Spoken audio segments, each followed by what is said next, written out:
cryptocurrency, central bank digital currency, yes, it will have a brand new lifespan.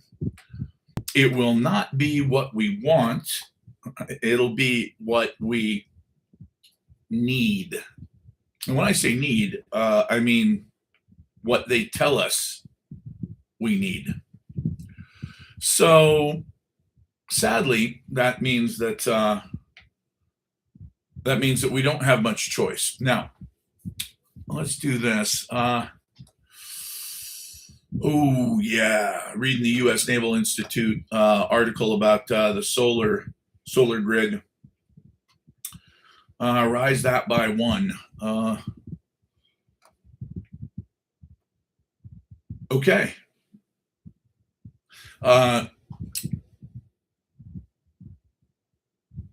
So, do they have the ability to degrade us, degrade our capabilities? Well, here's something that a lot of people don't understand. 90% of our military runs right now, as of today, on the civilian power grid. I know. You're thinking, bacon corn fed, that's got to be bullshit. There's no way in the world that the United States government would leave us so vulnerable to an EMP. Well, I'd love to tell you that we're not vulnerable, but we are incredibly vulnerable. As a matter of fact, for those of you who weren't here on Friday, they use the word negligible as far as how much of the grid's been hardened against EMPs, or for that matter, cyber attacks. Oh, Deborah. So the question is, what's negligible? Well, I found another study that showed that less than 1%. So when people say negligible, it actually means negligible. Oh, you know what? I just thought of something. I know. It's 7:30 my time.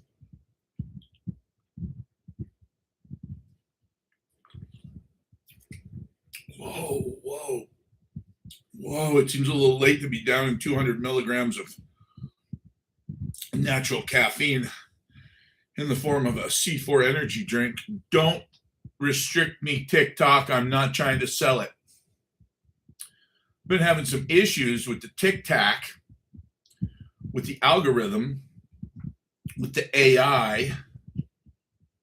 It's not so fucking bright.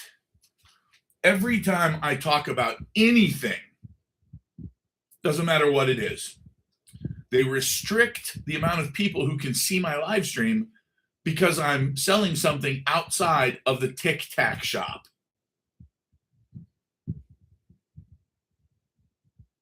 Even though I'm not selling anything. Enter the Marine Corps essay contest. What? You know I got to click on that. What the hell? Enter the Marine Corps. Okay. All right. What are we talking about here? What's going on here? Bring new thinking about how the U.S. Marine Corps will tackle the security challenges of the coming decades. No issue is too big or too narrow, as long as it aims to make the Marine Corps stronger and more capable. You notice I took on kind of a superhero tone of voice. I do that when I talk about my Marines. Let's see. Stand-in forces, great power competition. EABO. I don't even know what the hell that means. Force design are just some of the few of the important ongoing topics. Dare to write about the toughest issues. Like sometimes the lack of crayons.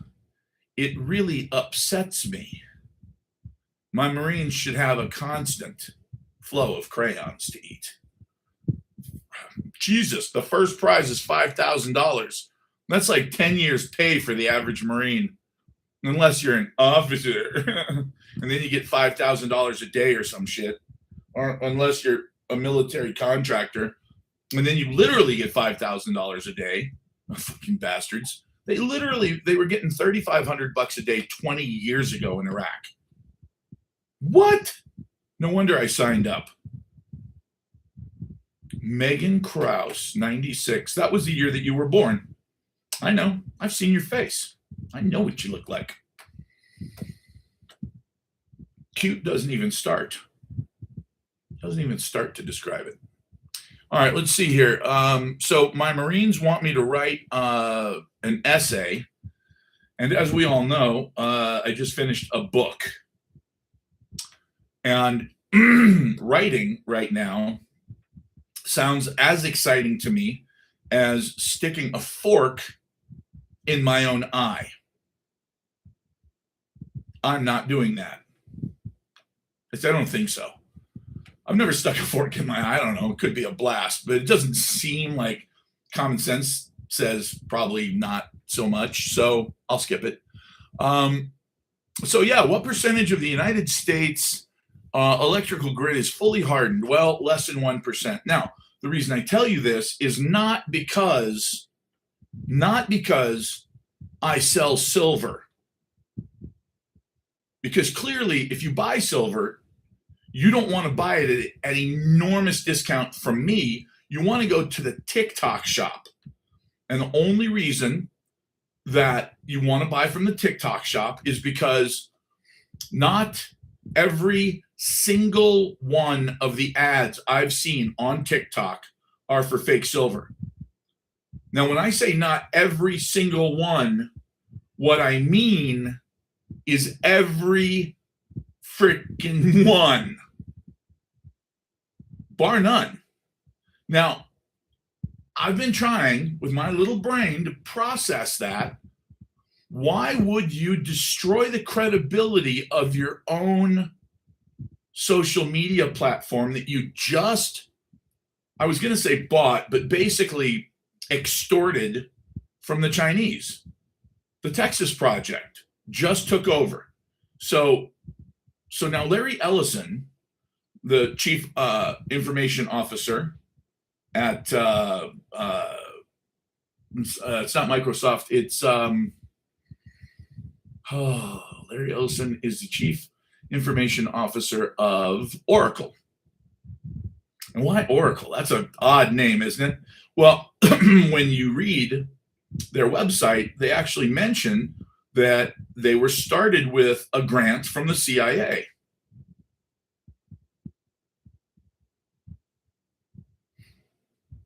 Well, that's weird. That's really weird. By the way, it says Megan Krause, 96, is a longtime watcher and rising star.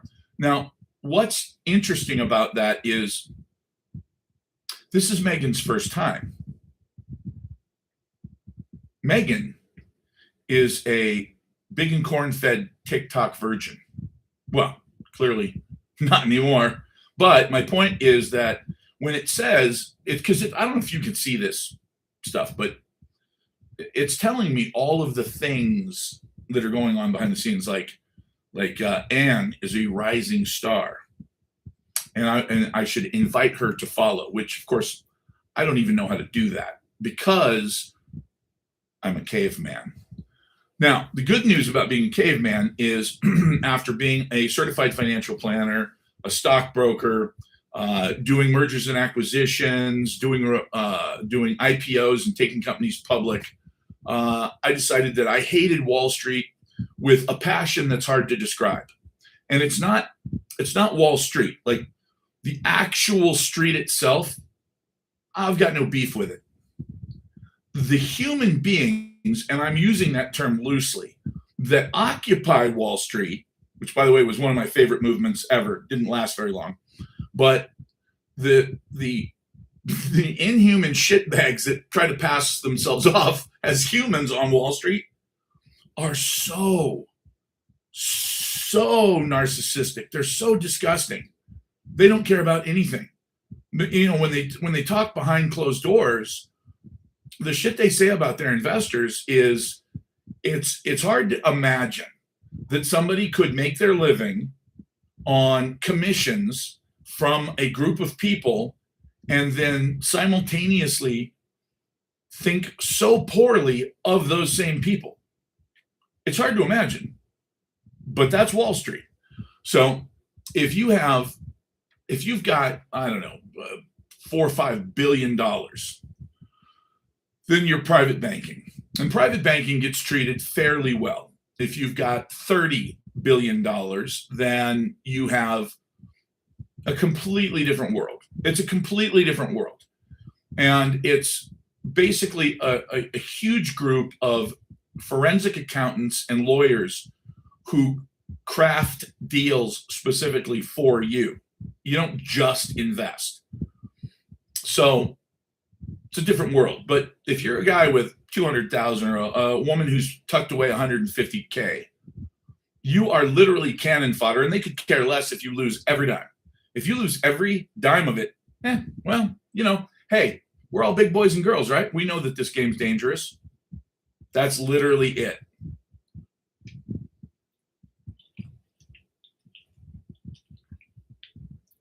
So I decided that I was going to take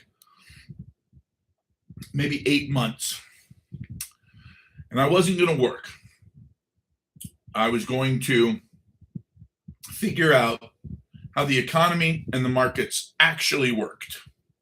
Because remember, at this point, I was already certified. I already had my Series 7, member of the National Association of Securities Dealers, licensed by the SEC. I mean, had it all.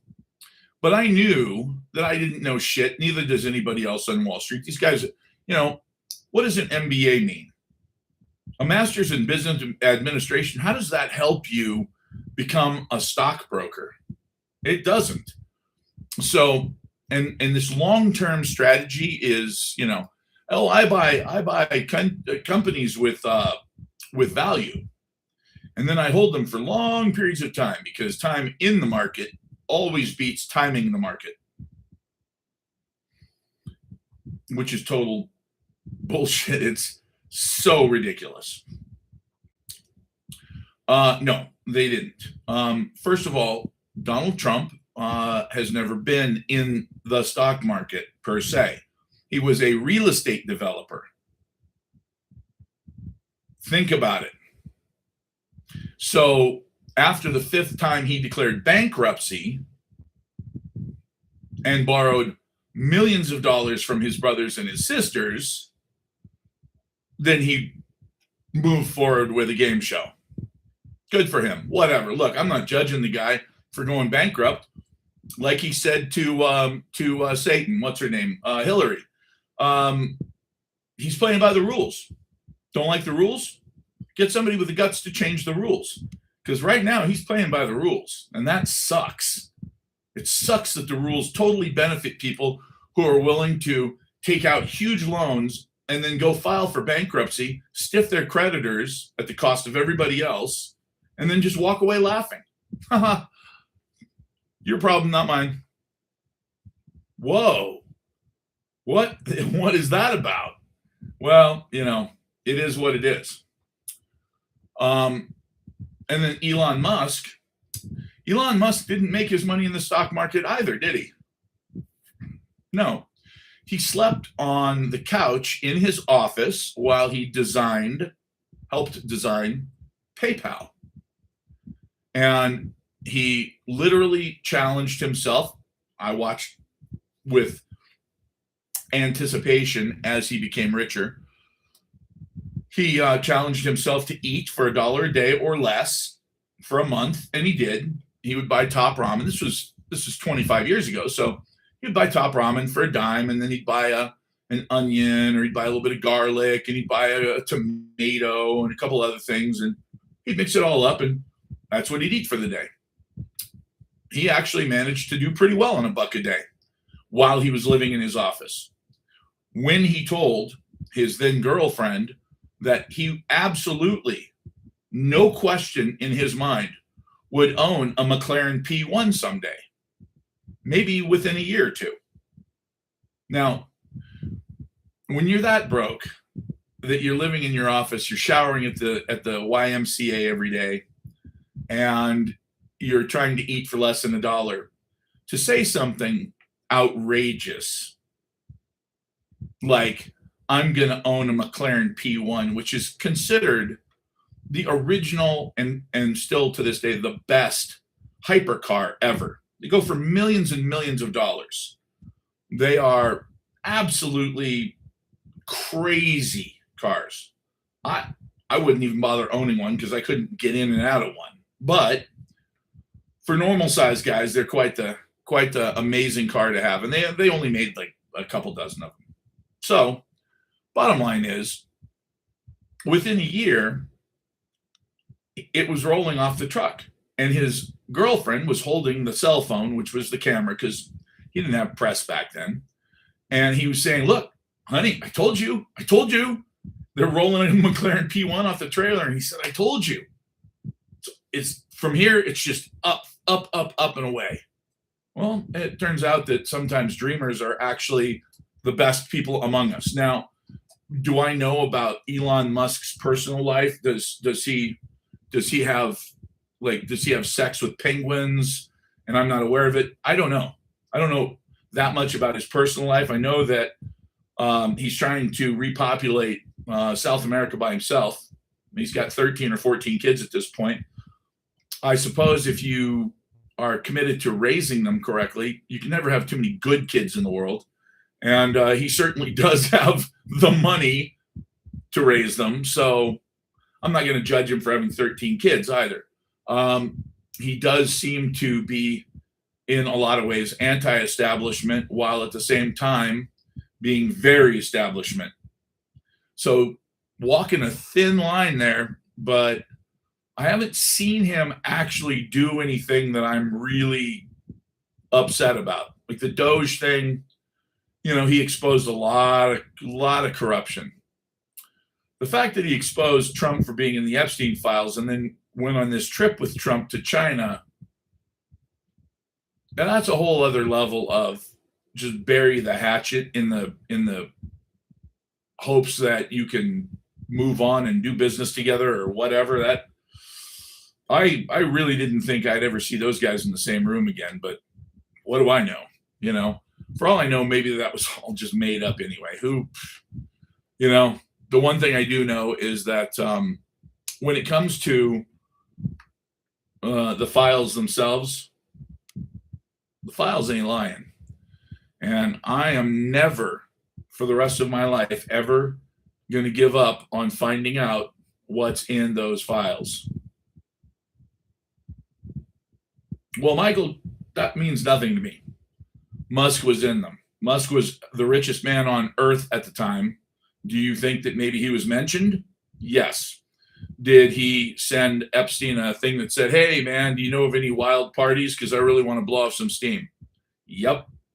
Now, does that mean that he knows what kind of parties Epstein was having? I don't know. Maybe it does. Maybe he's just like all the rest of them. But until I know that, I'm not going to. He's too different. That's the problem. You look at all the rest of these guys, and they all have these really weird sort of fantasies about being in, this post-human world. It's like, whoa. No, I'm not important enough. I wasn't in them.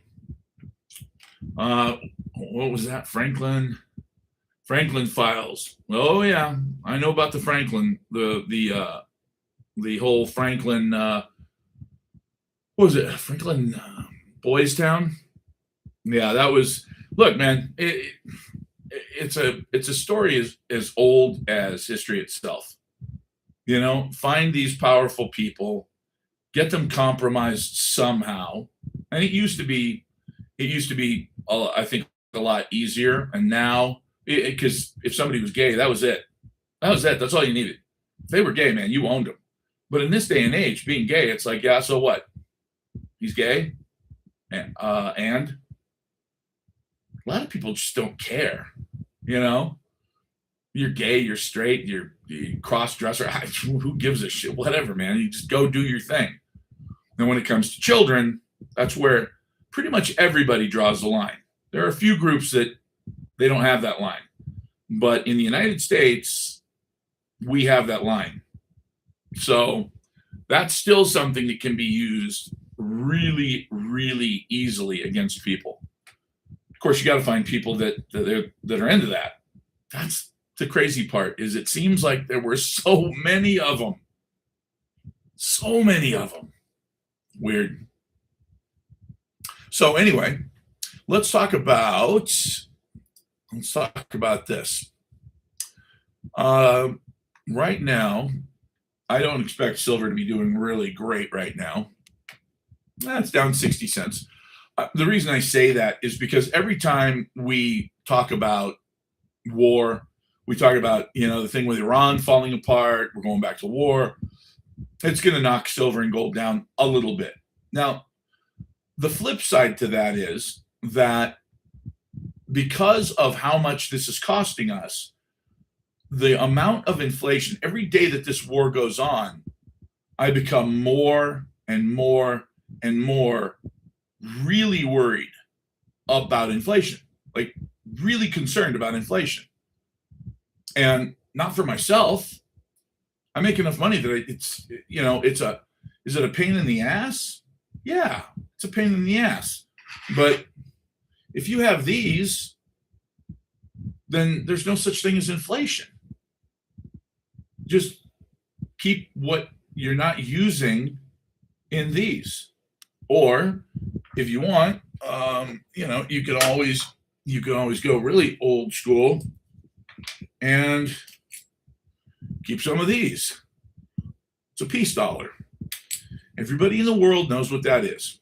Anywhere you go, let's say you live on a sailboat. It's kind of a fun idea, actually, if you think about it, as long as it's big enough. If you live on a sailboat, you go down to Ecuador, Uruguay, Paraguay. Wait, Paraguay's landlocked. Okay, skip that one. You go down to Uruguay or Brazil, and you need to change currency into the local currency. Well, you can change right now. You can change the US dollar, not a problem. Is he compromised by Putin? No, not at all. Look, if he was compromised by Putin, the Ukraine war would have ended on day one. Think about it. It's just common sense. If you're compromised by somebody who's at war, you're going to step in and say, okay, enough. They win. Ukraine, you lose. Stop. Now, that's a whole different thing. Is he compromised by Netanyahu? Well, again, we all know this. I've talked about this many times. The first time Netanyahu came to see him, he walked in and handed him a golden pager after they had just killed hundreds of people using pagers with explosives in them. He handed the president a golden pager. I don't know, man. I know for a fact that the people in the White House, the people working in the White House, did not see that as a funny joke. They saw that as a direct, credible threat. Well, what can they do? Oh, that's cool. Working on a sailboat. Wait a minute. Sophia, that's awesome. That is very cool. Well, hi, Mary. It's one of those things where, when you're in a situation like that. By the way, I just spotted something. CEO Tim Cook says chip shortages are hurting iPhone and Mac demand. Ooh, that's not good, is it? But I could say that about anything. Let's go to first of all, where's oil today? 103. Now this is probably West Texas. So West Texas is not going to be as much as Brent. Brent's going to be very, very expensive. Let's see. Price of a barrel of Brent crude.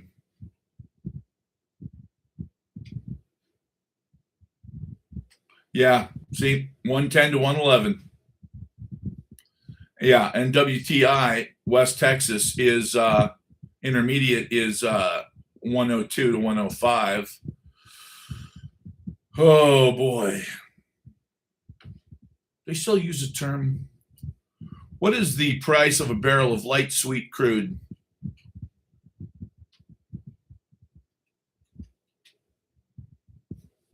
Okay, so they still use the term light sweet for West Texas. Okay. Let's see. Brent's more expensive, but here's the issue, guys. Doesn't Putin have dirty pictures on Trump? No, that was unfortunately that was disproven a long time ago. A long time ago. And again, what if Putin had leverage, any kind of leverage at all on this government? Do you think that he would have allowed us to give Ukraine over $200 billion so far? $200 billion. It's not going to happen. There's just no way.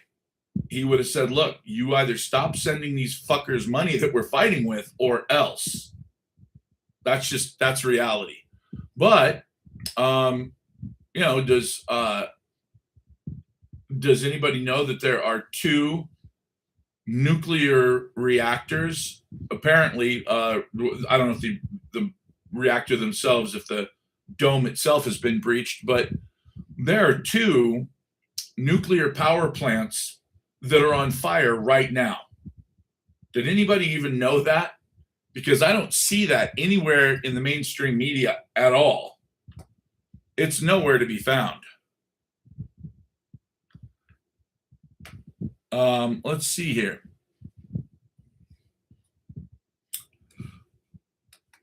I'm trying to find a place on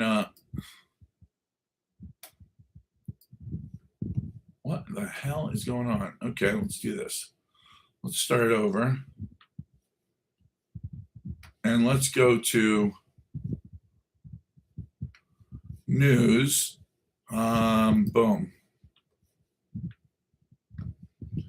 Okay, 2 jets collide. Ooh, Air Force Base air show. Oh, that sucks. I hope they're okay. All right. Politico in Europe is saying a fire was sparked after drone strike at UAE nuclear plant. Okay, so far so good. Now here's the question. What about the big one? Did anybody hear about the other one? Because the other one was, I really would love to know about the other one, because that one to me seems like it is really a big issue that nobody's talking about.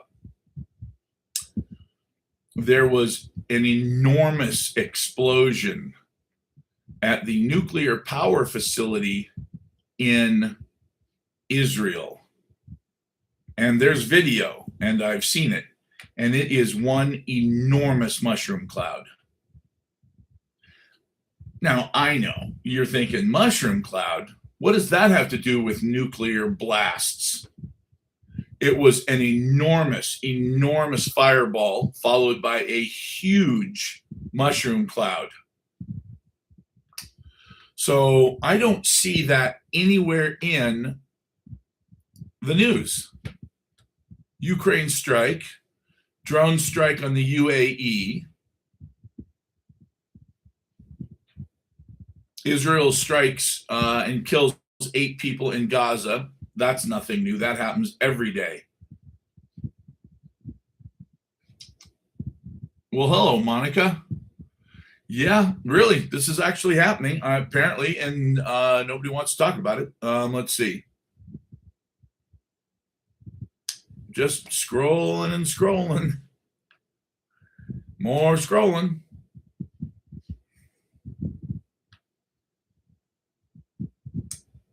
Israel to establish defense forces. That's 11 hours ago. 10 killed in armed attack in Mexico's Puebla state. Israel passes a law to allow the death penalty. Okay. Still not seeing anything, folks.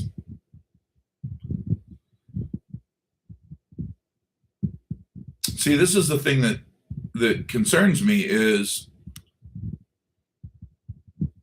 here we go. The Times of Israel covered it 21 hours ago, and nobody's touched it since.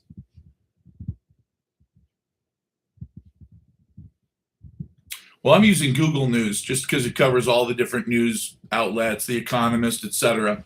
So we've got, and they actually have a picture of the fireball and the mushroom cloud, which, by the way, just so we're clear, they don't have any nuclear program in Israel. Just ask them. Oh, that's right. They won't comment at all. A large blast accompanied by a fireball lit up the sky.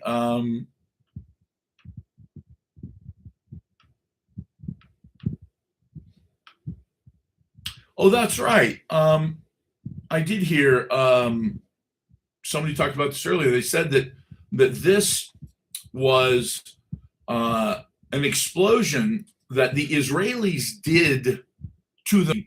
They blew this up on purpose. It was a planned explosion. Now, here's the interesting thing. They tell anybody ahead of time. They didn't warn anyone in the area that they had this planned demolition. So here it is, Sunday in Israel, and all hell breaks loose in the middle of the night. Now, I know you're thinking, well, why would they wait until the middle of the night? For dramatic effect? I mean, they don't want to scare their citizens. No, they don't. So they wouldn't have waited till the middle of the night. Mushroom cloud, yes. Yeah. And there's a couple great pictures of it. By the way, this was reported by the Times of Israel. So it's not like you can say, oh, that's just, hype. I mean, it really happened. And I got to tell you, it is one hell of a big mushroom cloud.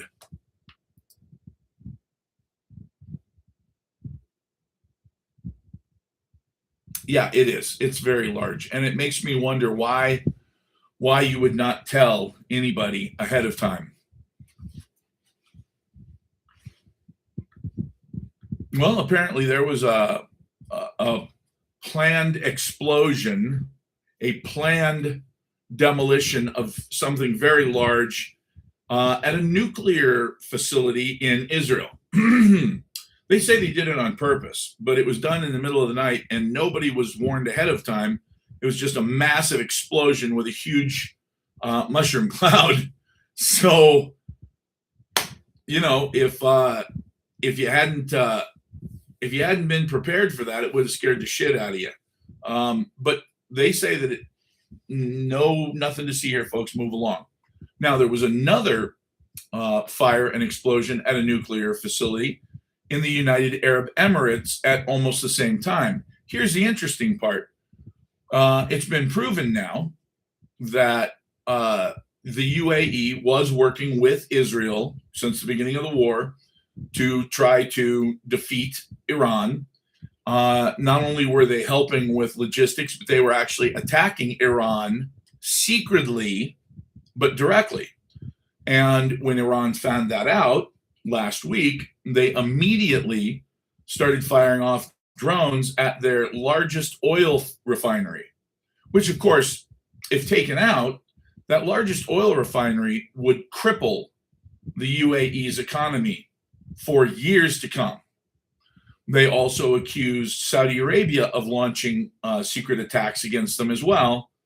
And so now everybody in the Middle East is very aware of the fact that nobody in the Department of War in the United States was telling the truth. Their capacity to make war they estimate now, and not Iran, but the United States estimates now that Iran still has 70% of its missile force intact.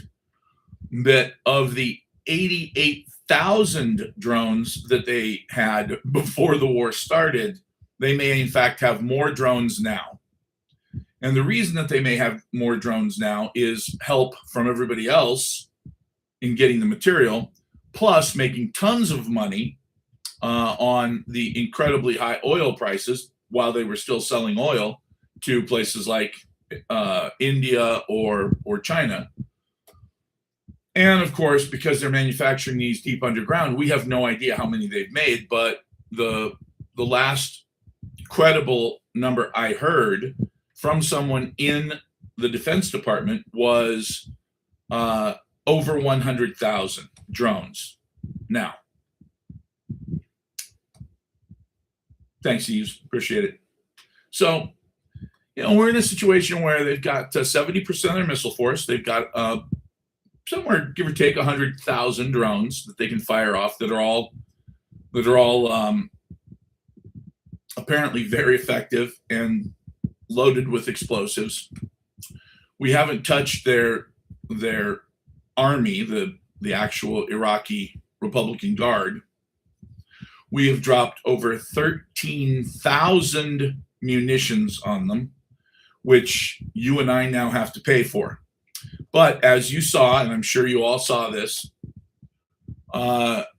yesterday morning when Donald Trump was asked, or day before yesterday, it was, actually, I guess it was 3 days ago now, because it was right before he left for China. He was asked about the American citizens' finances and the fact that financially this is really very, very hard on us. And he said, and I quote, "I don't care."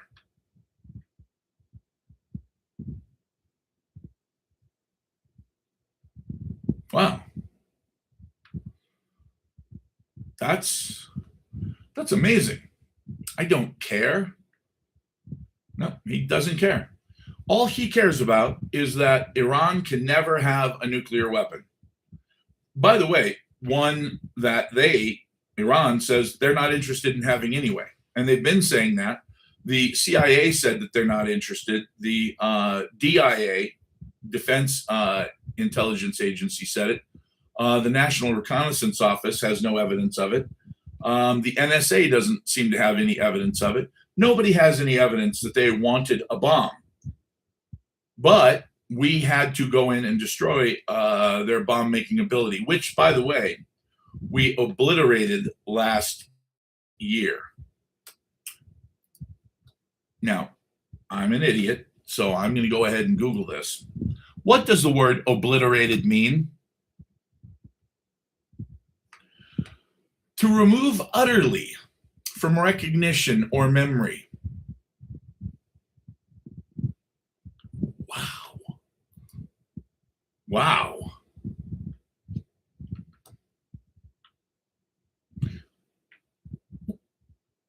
Well, the problem is to remove or destroy of all traces of. Do away with, destroy completely. To blot out or render undecipherable.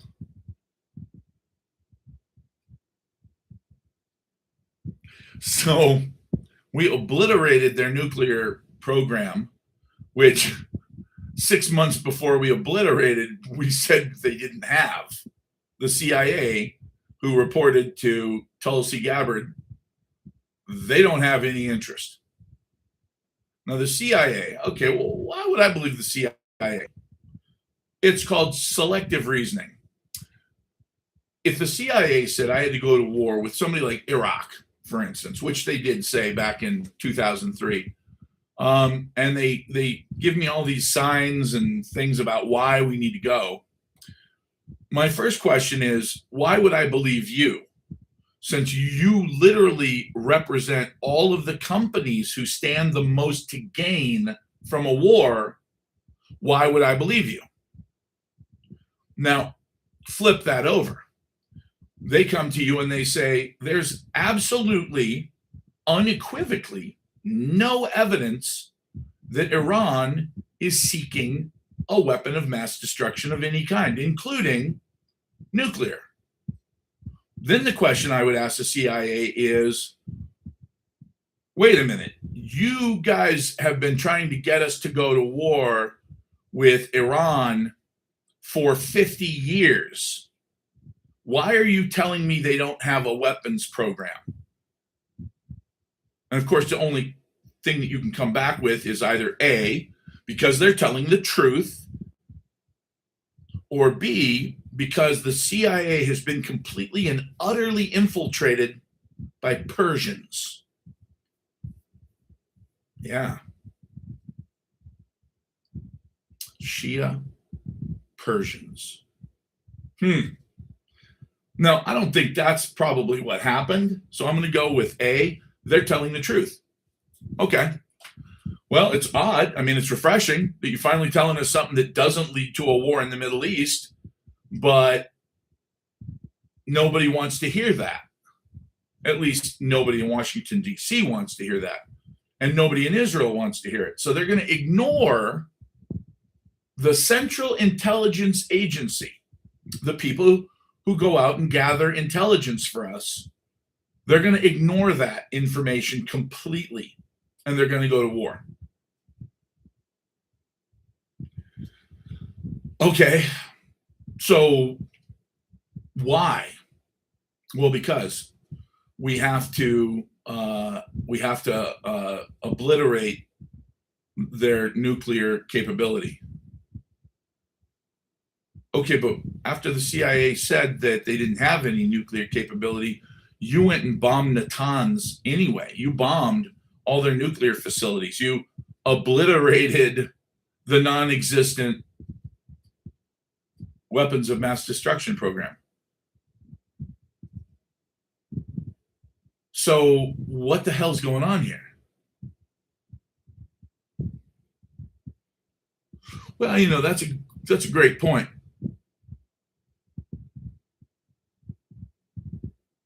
That is a great point. It's hard to trust anybody after you find out who really killed the president of the United States back in '63. Yeah, well, you know, again, the problem is that you've got these people who, you know, they say that we're the best in the world at intelligence. It's the CIA. Nothing to worry about, nothing to see here, folks. So we go in and we blow it up anyway, just in case. Okay, I guess, yeah, I mean, we warned them. You know, it's not like we went in there and killed a bunch of civilians. Okay, last year when we bombed Natanz and the other two locations, we gave them a heads up 7 days ahead of time. We told them we were going to bomb those locations, and so the locations didn't have any people in them. So not a single Iranian got killed in those bombings. All right, so what's the response? Well, Iran said, look, you can't just bomb us and get away with it. And we said, all right, well, you know, if you want to bomb us back, we're cool with that. And they said, all right. So they fired some drones over at Bahrain. Now, they didn't kill anybody. But, you know, they landed at the near base and they're, okay, you guys retaliated. Hey, whoa, we respect you now. And, hey, it was all statecraft. It was all for show. Playhouse 90. Okay, great. You shot at us. We shot at you. Everybody's even. Hey, let's go have some tea. Good. And then all of a sudden, 6 months go by and we're saying, no, we have got to absolutely attack. Why? Well, then we finally get a completely blunt, totally honest statement from the Secretary of State, not some low-level jerk that works at the press office. The Secretary of State comes out and says, we found out that Israel was going to attack Iran. And when we found out Israel was going to go, we decided to go with them instead of waiting for Iran to attack us in retribution. Wait, what? Israel attacks Iran, Iran attacks the United States? That's stupid. That doesn't make any sense. No, I know it doesn't make any sense, but it's the only thing we could come up with that is even close to accurate. We attacked Iran because Israel told us to. Wait, that doesn't sound good. Yeah, you're right. You're right. Okay, let's go with we're stupid, not corrupt. Stupid or corrupt? Stupid. Okay, you know what? Stupid's better. Stupid's better than corrupt. I mean, to me, it's not. As a financial advisor, if you give me your entire life savings, every dime you've ever made in your life, and I lose it, and now let's say you're 70, 75 years old, you have zero money. Like you have no assets, you don't own a house, you don't have a 401k, your IRA's gone, you literally have nothing except maybe your car's paid off, hopefully. And I say to you, please believe that I didn't do it on purpose.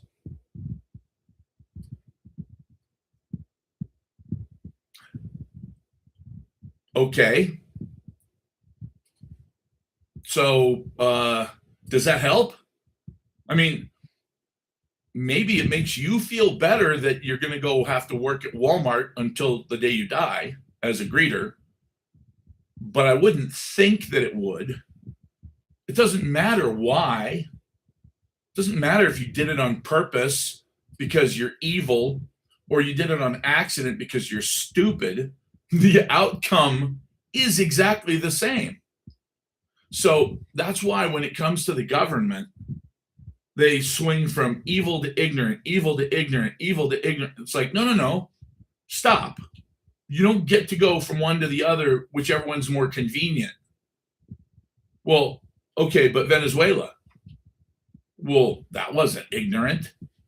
No, going in and taking out the leader of a country that's not us and saying that we are going to take over their natural resources, stealing all of their oil and gold and silver and uranium and whatever else is in the ground there, and we're just going to take it.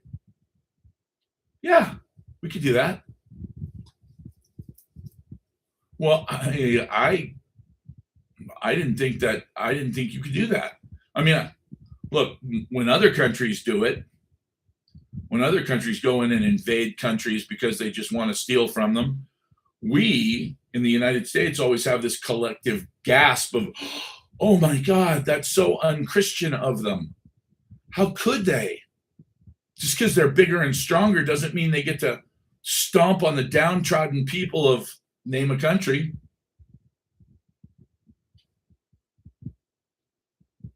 We didn't steal anything. Oh, I'm sorry, you forgot the word yet. And yes, we did. We stole the whole country.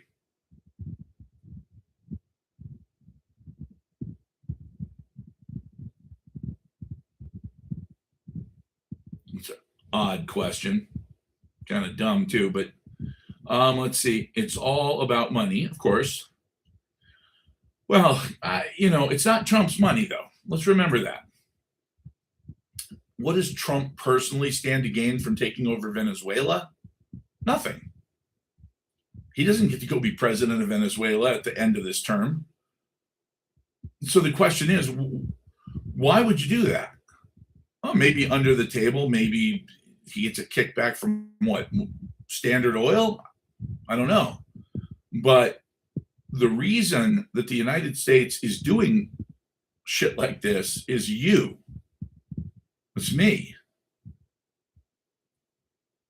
We voted for these fucking turds. We allowed them to start taking on lobbyists. We allowed them to start taking on APAC money. We allowed them to start lying to us openly. We allowed them to do exactly the opposite of what they said. Trump said, Ukraine war, over, first day. Problems in the Middle East with Gaza and Israel, over, first day, done, no more. No more killing. Okay, well, two lies. You know what? Let's just call that, let's say ignorant. Okay, not evil. Let's say that he's just too stupid to realize that he's not in charge of those nations and that they'll do whatever the fuck they want. Okay. Oh, tariffs instead of personal income taxes. Oh, yeah, we're on the hook for the income taxes. Okay. What else? Epstein files. It's been too long. It's been too long. And this shit needs to just be done, get it out in the open, rip the bandage off. Let's just have at it. Let's get clear on what this is and put it behind us. Now, remember that after he became president, he said, and I quote, "It's a hoax."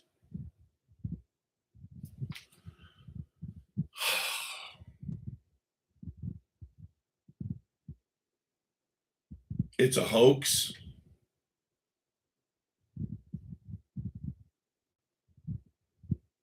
Do you guys think it's a hoax? Do you really think that there's no such thing as Jeffrey Epstein? Do you think that there are no people involved? That there was never a single person that paid millions of dollars for access to whatever shit went down at Epstein's residences around the country? Did you know that there still hasn't been an investigation into Zorro Ranch in New Mexico? Nobody ever went through that ranch at all. And it's now sold. It's sold. It was sold to an LLC. Nobody's sure who owns it.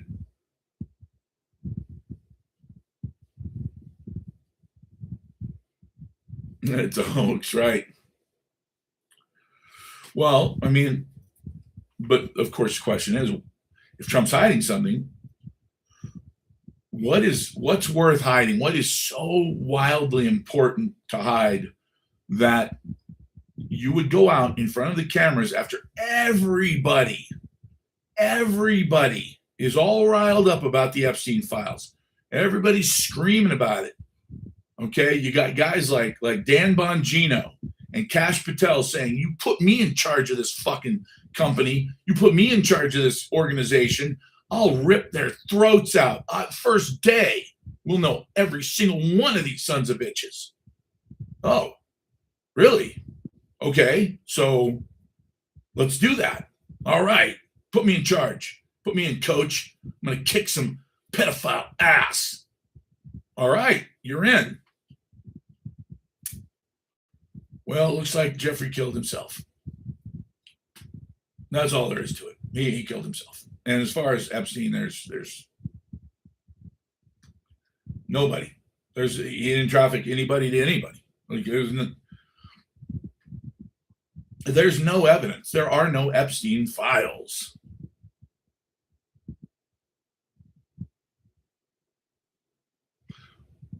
No Epstein files? None. I'm afraid not. Okay. All right. No Epstein files. Okay. But what about the files that we saw? Well, yeah, I mean, there's a couple. It's not really worth mentioning. But what about the ones that Pam Bondi said are on her desk?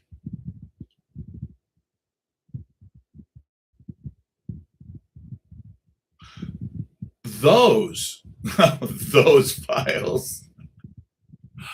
Well, yeah, duh. Those files exist. We thought you meant other Epstein files. Oh, okay. No, I don't mean other Epstein files. I mean the Epstein files. Who would I trust as president?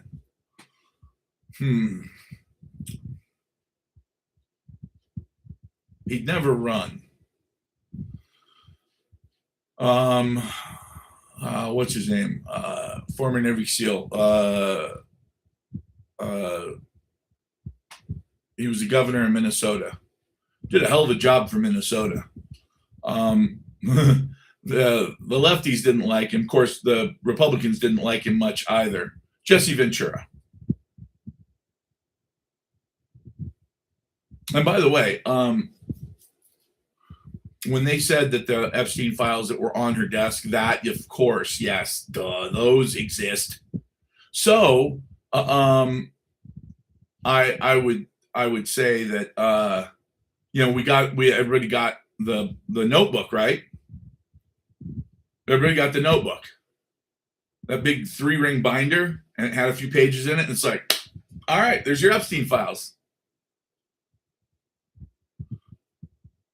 Okay, but those aren't the Epstein files we wanted. No, those are all. That's all there is. There's just those. That's that. There are no Epstein files.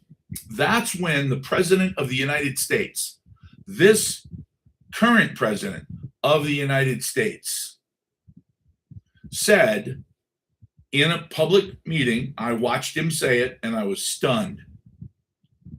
Wait, are you asking Pam Bondi about the Epstein files? Are we still talking about that?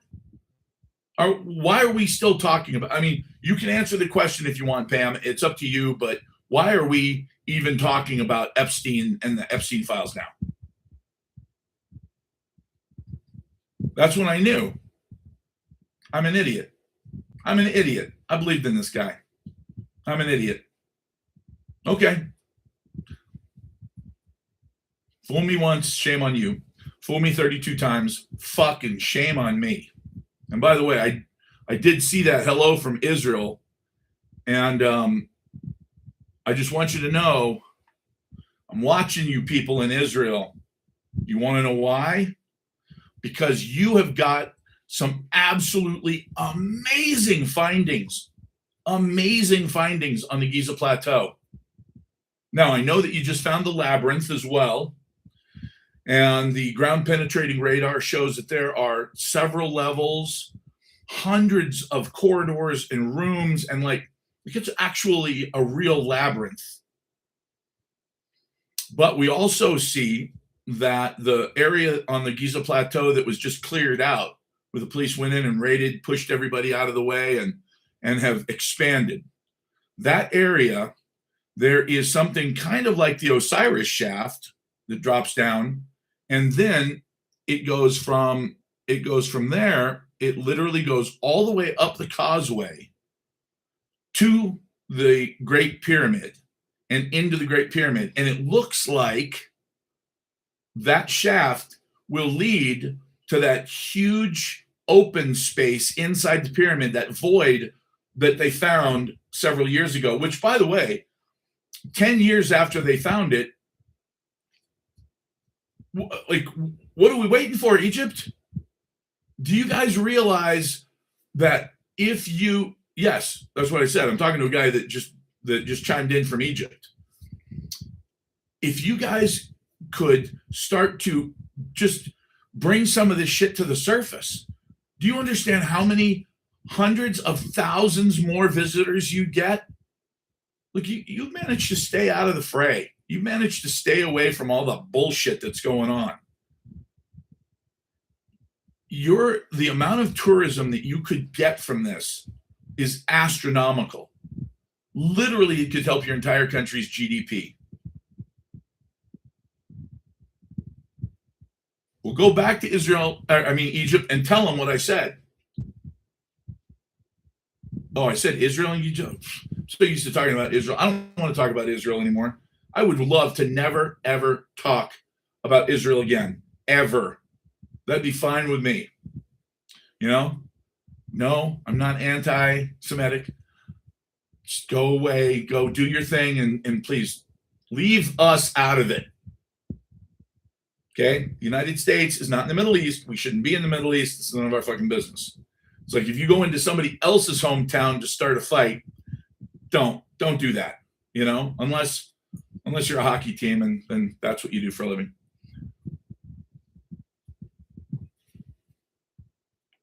Many Epsteins. There's nothing to say about Mossad. They're doing what they do, man. Look, whenever you have a spy agency, whenever you have a group of people who are tasked with doing whatever it takes to defend your country, that's it, man. Don't ask them to play by any rules. They won't. They can't. They don't. Now, I will say this. What's going on in Egypt is exciting as hell. And the reason I say that is there are things about the ancient world, especially Israel, that make no sense. Absolutely no sense. So, first things first, let's get this war over with. Let's just quit, because one of two things happens. Either silver goes up dramatically because of inflation, because we've created this total shit show of inflation, 13, 14% easily. So Hawara is, that's where they found the labyrinth. Yes. So we either get 13, 14% inflation because of the war and because of the cost of everything. And by the way, that is really, I'm serious when I say this. I've been studying econ for 35 years, okay? I've studied Keynesian bullshit economics, and I've studied the Austrian real sort of don't fuck with my numbers, just give me the real numbers economics. And no matter how you slice this, the amount that everything goes up in the next 12 months is stunning. In the next 18 months, I honest to God do not know how most Americans are going to survive this. And when I say survive, I mean there is going to be such a huge disparity in wage growth as opposed to the cost of everything. The cost of everything, because you have to understand it's not us, okay? Everybody that feels safe right now because, well, okay, in the Middle East, they may not have fresh water, but we do. Great. Over there, they may not have, alfalfa, but we do. Great. Over there, they don't have the rest of the world doesn't have fuel and energy like we do. Okay. And food. Okay. It's a free market economy. We have zero protections as consumers in this country. None whatsoever. Well, what does that mean? Well, that means that if somebody overseas is willing to spend $75 for a bushel of hard red wheat, that's what we have to spend if we want to buy it. So the more desperate other countries become, because it is affecting their crop growth, it is affecting their energy output, it is affecting them in a huge way, they're willing to do whatever the fuck it takes to survive. $130 a barrel, okay, whatever. $150 a barrel, okay. Now, here's the crazy part, is that Trump said he was surprised at how little it's affected the price of oil, and that he actually expected.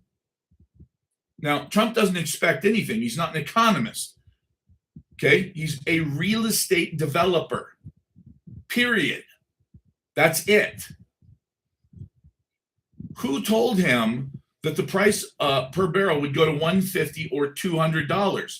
Because that's what he said in the press conference, that he expected it to go perhaps over 200. And he was shocked that it didn't yet. Okay, hold on. Guys, please understand something.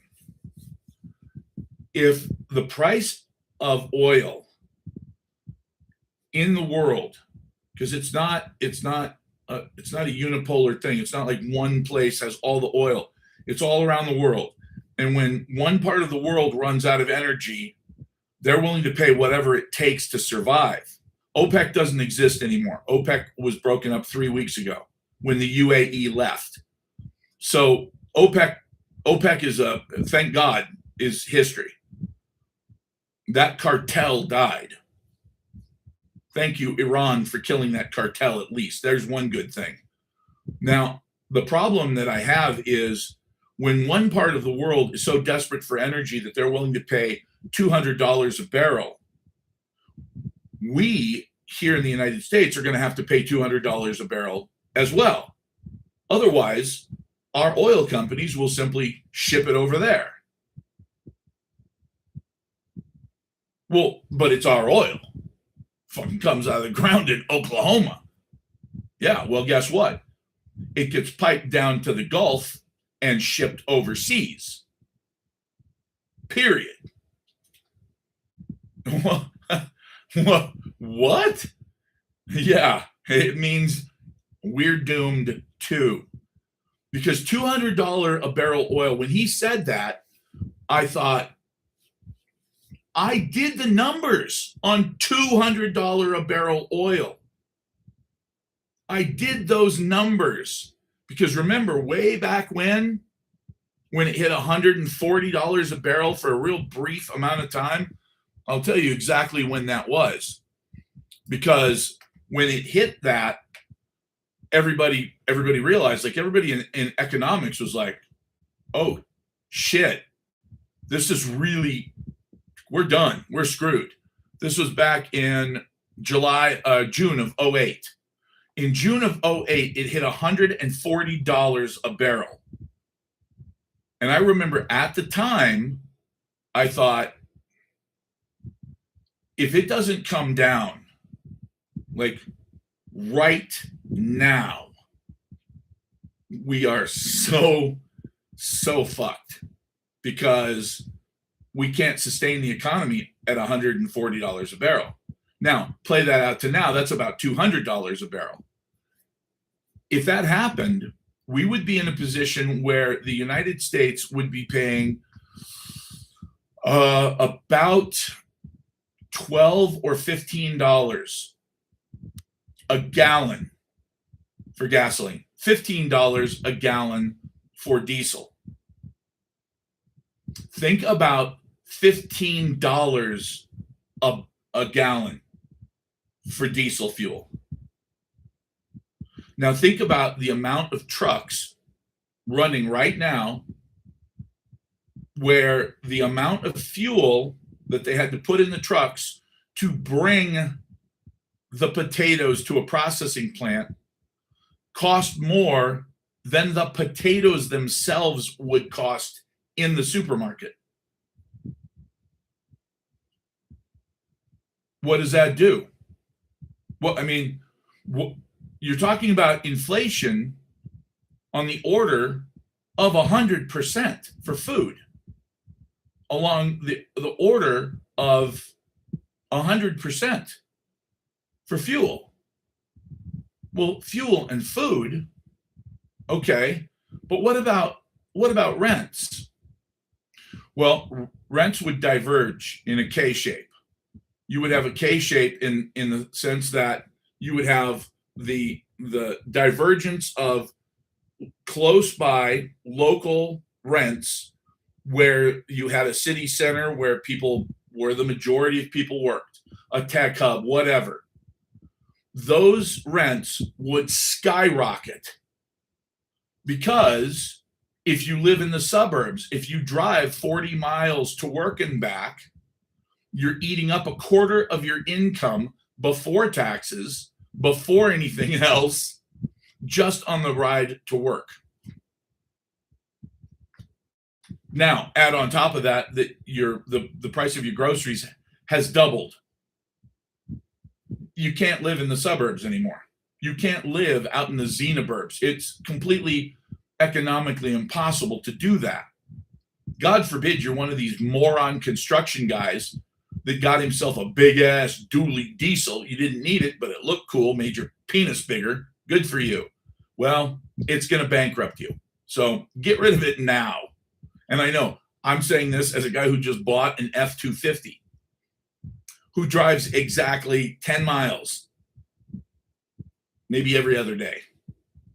That's not a lot. I don't commute anywhere. So think about where we're going here. Now, there's an alternative to this. Okay, you want the flip side? Because the flip side's different. Get a Prius. You watch what the price of cars like used Priuses go for.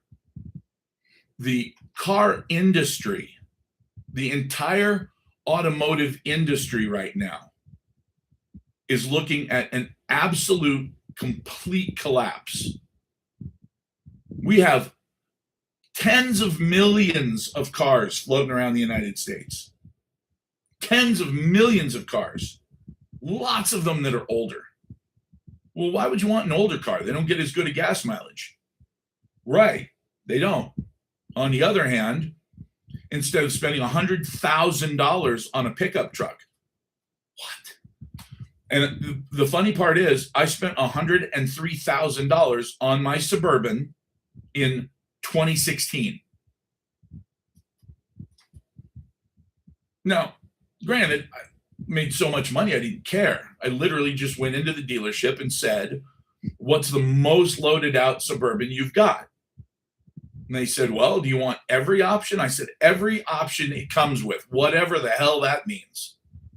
And they said, sunroof and leather and this and tow package and four-wheel drive. I said, everything. Well, that was it. $103,000. It cost me more than a brand new Corvette Z06, which I also bought. But that was only $88,000. So it's to think now that there are guys going out there and buying King Ranch editions, a King Ranch edition for $153,000. Why? And by the way, here's the best part. On top of the fact that the big three have completely screwed people in terms of the prices. On top of that, they're screwing people because now you can't have one of these new vehicles and take it to a mechanic. Oh, no. They don't have the software. What software? Well, the software to diagnose the problem. Well, but they're mechanics. Of course, you got the software. Nope, not unless they license it. Well, what does that mean? Well, that means if you want to fix your brand new King Cab, King Ranch Edition F350 that you paid $150,000 for, you have to buy or license the software at the mechanics shop. Well, so they have to go buy individual software for every single vehicle? Yes. But that's going to cost them tens of thousands of dollars. Yes. But then that means that it's going to cost me thousands of dollars for something simple. That's right. He's right. You can't even change your battery. What? Nope.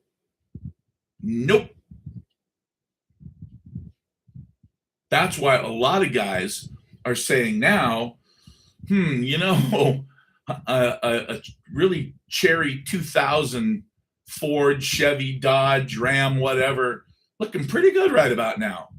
Well, why would you want to go back that far? Well, because you can fix it yourself. You can take it to a mechanic and he can actually fix it without having to spend a fortune. Yeah. Look, everything, you guys have to understand something. No matter which direction you look, and I do this for a living, so I look everywhere. I look at everything. When you look at the confluence of all of these different things coming together at once, the outcomes are pretty predictable. It's not rocket science anymore. Look, you have to have this instead of your paper currency. If you don't have these, you got to call me. You have to. The number is in the bio. And by the way, I have a bunch of this at just about spot price.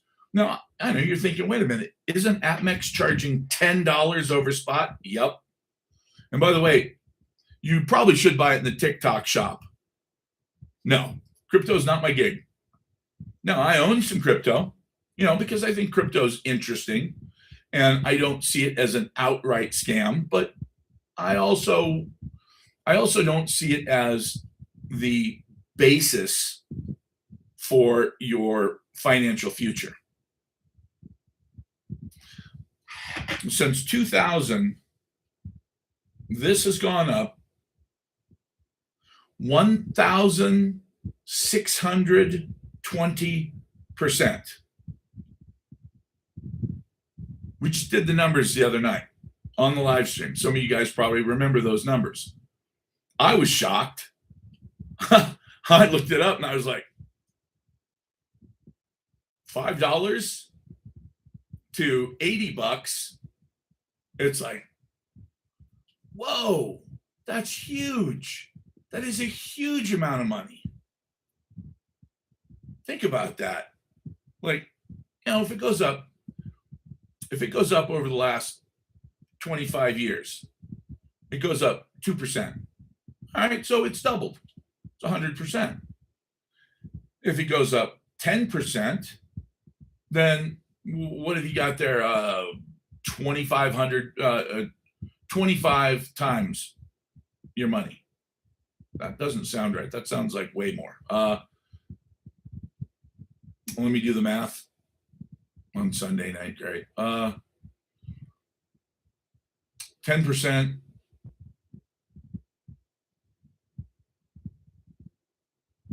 $250. Is that 250%? I think so.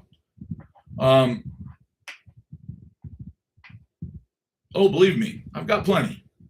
But my job is also to get other people prepared, which is why I wrote the book that everybody should buy right there. If you can't buy it here, you buy it on the TikTok shop, even though it's not offered by them yet. The TikTok shop is where you buy everything. Toothpaste, butt wipe, whatever. Don't ever buy anything from any place other than the TikTok shop.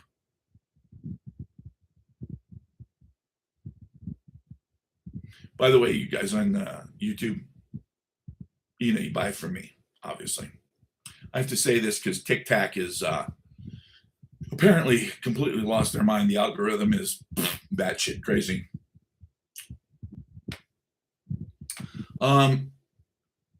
So let's see something. By the way, just you got nope. I'm nowhere near 65 million. That'd be nice though. Although, to be honest with you, that's not even necessary. I'm not looking for rich. That's not my goal in life.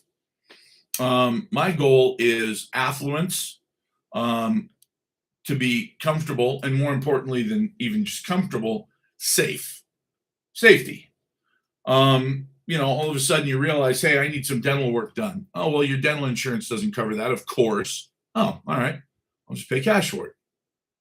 I had somebody who, by the way, was a billionaire. He just passed away, but he was literally my mentor. He taught me everything about how to be rich, become rich, what it means. And he said, the best thing about this is being able to never worry about your loved ones.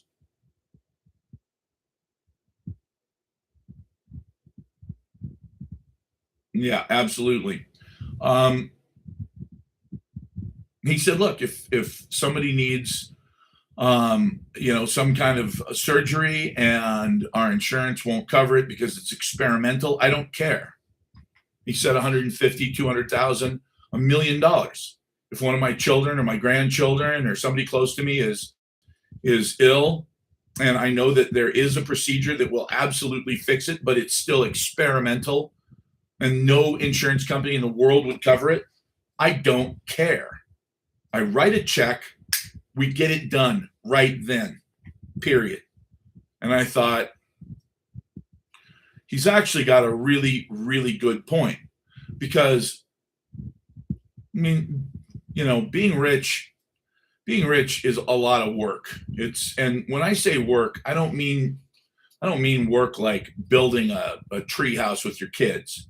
That's not work. That's fun. Restoring a sailboat, something like that. Um, doing things with your hands that you find relaxing. Being rich, being rich sucks in a way. The people that you meet, if they have any idea, or they might have any idea who you are or how much money you make, um, can you really trust them?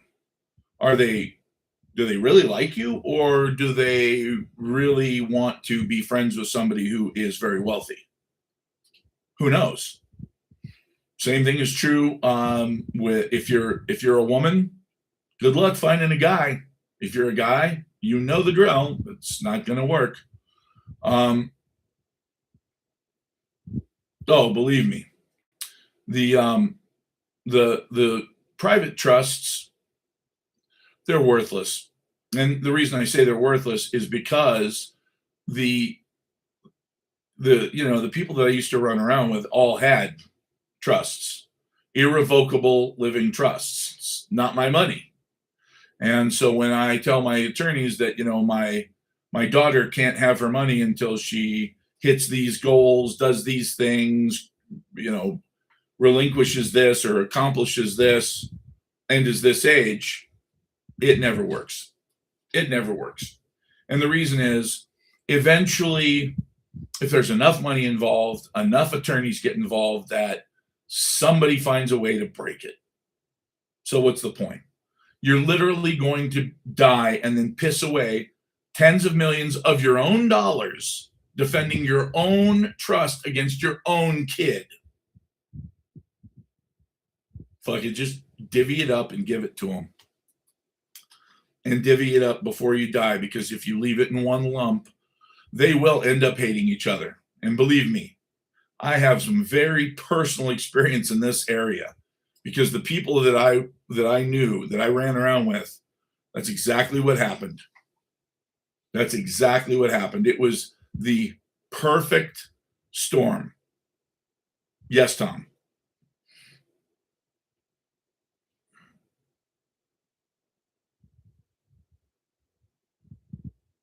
Well, Eves, apparently you don't know billionaires, and I do. Just saying. You can believe whatever you want. You can believe whatever your attorney tells you. But if you've got $1 billion and you put my name anywhere on that fucker, I'm coming after it. That's the way it works. That's the way it works. No, no, you can't have it till you're 72. Oh, really? Well, let's see if you made any mistakes anywhere, or if there's anything that I can challenge anywhere, because I will. And I don't care, because, hey, it's not my money yet. Yeah, you wouldn't want to borrow money from these folks. I don't even want to talk to them anymore. I mean, literally, out of three siblings, two of them hate each other, and the other one's dead of a drug overdose and theoretically a suicide. But it looks like maybe her deadbeat boyfriend might have done it, because he had a what was it, a little harbor thing in Houston, where he had slips and all that shit, and he rented out these spaces to people with boats. And apparently he decided, in all of his infinite wisdom, to drop his insurance a month before a hurricane came through Houston and destroyed it. So he went to this rich guy and said, "Hey, I really need some help." And this rich guy said, "No, I don't like you, and I'm not going to help you." And then, strangely enough, within a couple months, this rich guy's daughter was found unalived in a closet. And the story was that she offed herself, but nobody ever did any powder tests on anybody's hands or anything. Just craziness. But that's rich people. Rich people are like that. All right, Eves. Well, good luck with your stuff. I don't know how you don't know that, but I guess it's just not hanging around with enough rich people. Um, on trusts themselves. I don't think so. If there's something in the trust, like I'll give you an example with gold and silver, when they talk about putting it in their, locking it up in their safe, and we'll take care of it for you. Never do that. Never do that, because the reality is, if you put your precious metals in somebody else's vault, it's theirs. It's theirs. If the grid goes down, if there's any issues, if there's any big problems, when the shit hits the fan, it's theirs.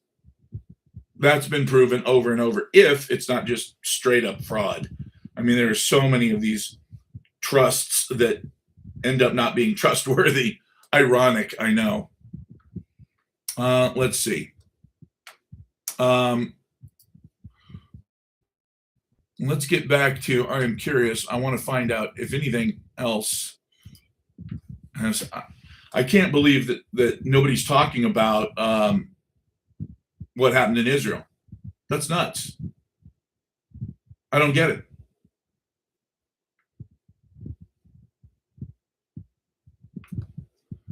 Okay. Trump lets Iran clock is tick. Oh, he tells Iran clock is ticking.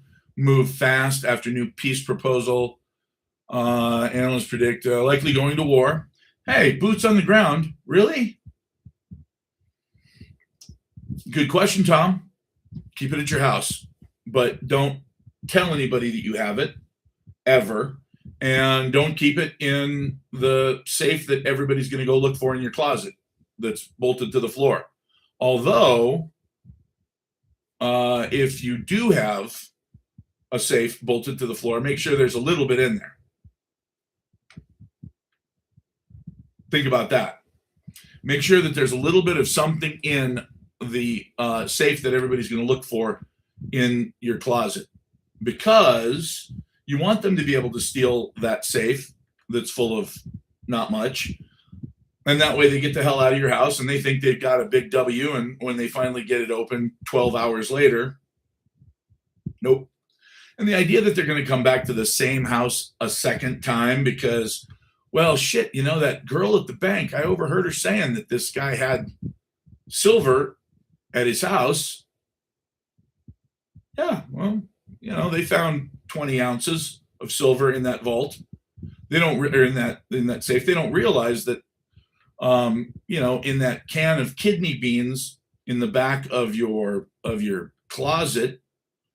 Yeah, that's where you've got 200 or 300 ounces.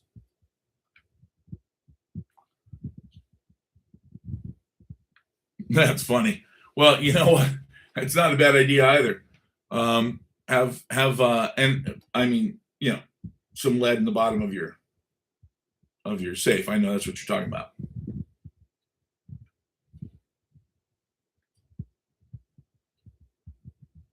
So, by the way, I noticed that as far as followers on here, I went from 119,940 to 119,953, but now I'm down to 119,940 something, like 49 or something. So it's just going up and down, but they're not letting me break that glass ceiling. Telling you, man, 120,000. It doesn't seem like it's that much to ask, but apparently they don't want me to get up there.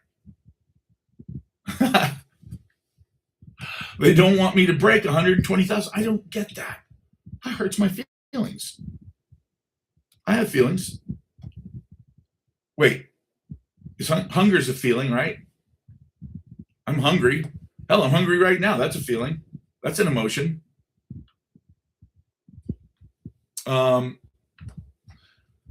Let's see. A deadly day in Butler. What in the heck? Nobody cares about Butler, Pennsylvania. Wait a minute. 3 shots rang out, blah, blah, blah. Oh, somebody wrote a book? What? No way. Nobody gives a crap about Butler, Pennsylvania.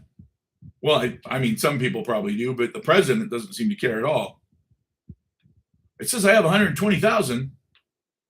Blue Spirit, are you pulling my leg? Don't pull my leg, man. I actually need to start doing some yoga. Because if somebody pulled my leg right now, they'd probably like tear my ACL or something. Well, I'll be darned. I'm at 120. I'm feeling pretty good about that. It took me 2 years. I got to 119,000 people 2 years ago. And then I started talking about all the shit I talk about now. And the algorithm was like, oh, you're not a teenage girl dancing braless. We don't like you. And the thing is, I even tried to dance braless, but they don't move enough. Like you can't really see them bouncing. So I've been doing a lot of bench press. I'm trying to get them bigger, trying to get them to bounce. So we'll see. Maybe I'll hit 150, but 120. That's pretty damn cool. Pretty happy about that right now. I'm just gonna wallow in that. Oh wait, wallow doesn't sound. Revel. I'm going to revel in that. Bask in that. No, I like wallow better. Makes me sound like a redneck. And look, with a name like Big and Corn Fed, right? Okay, so what's going on here? I shouldn't be reading about Butler, Pennsylvania. We don't care about Butler. What we care about is Goldman Sachs tech trader flashes yellow light. Really? We're in the biggest melt up of history right now. We literally should see a crash like no other crash in history. And when I say no other crash in history, clearly I don't mean that the stock market's going to go to zero and stay there forever. That's not going to happen. However, could we see multiple days of down by thousands?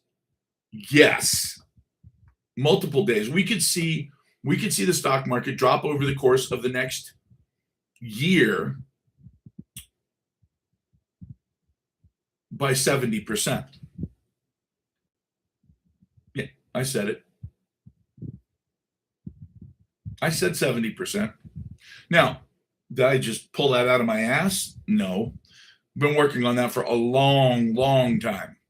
Now, remember, I did say in 2022 that the market was going to drop by as much as 90%. And everybody said, shit, the market's not going to drop at all. And then over the course of the following year, it dropped by just over 30%, which is awesome, means that I was right, except when you say some shit like 90% and then it only goes down by over 30, people go, what was that about, dude? So you go from hero to zero pretty quick by overestimating. So saying 70% is insane because I can only look stupid. Would I cash out now?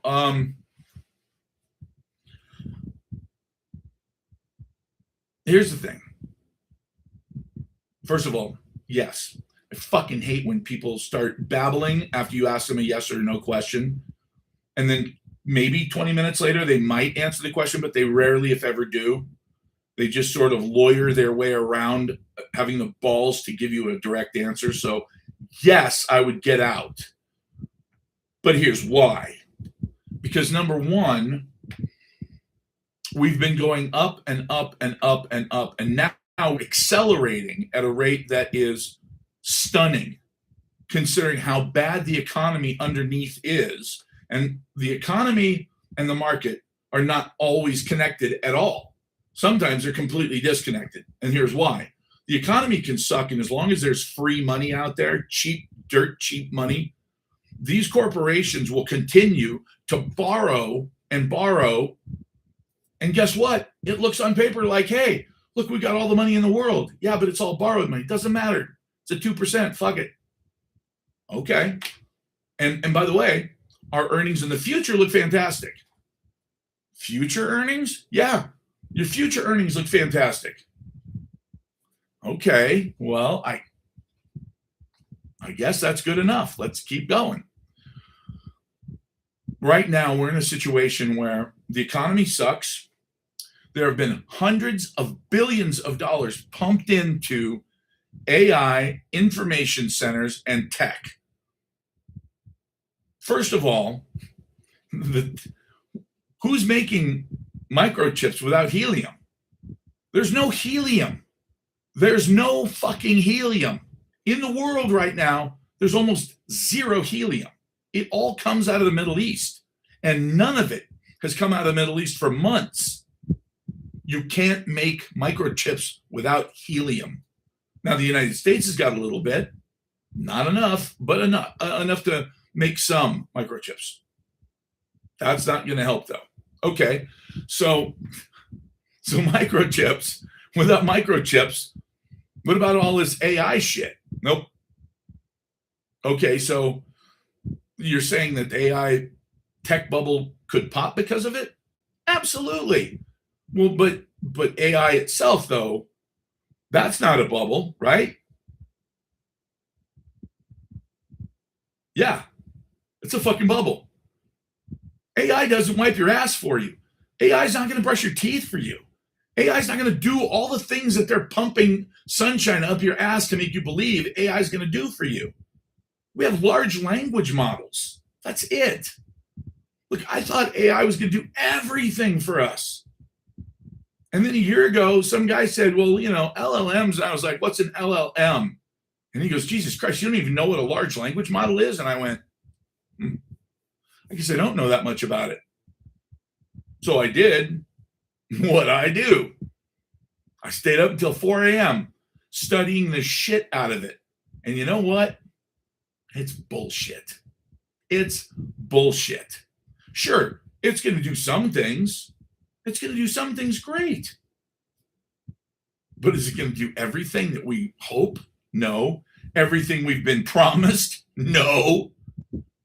Not even close.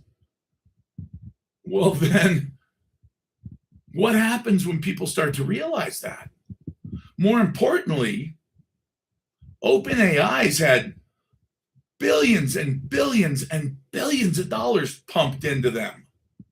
When are they going to start making money? No. When?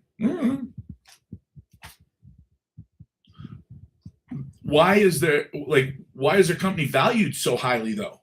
Well, because of the potential. Okay, folks, this smells shitty to me. So now we've got two reasons. We've got an economy that doesn't explain how all of these corporations are doing so well, other than private equity pumping money into them, private banking.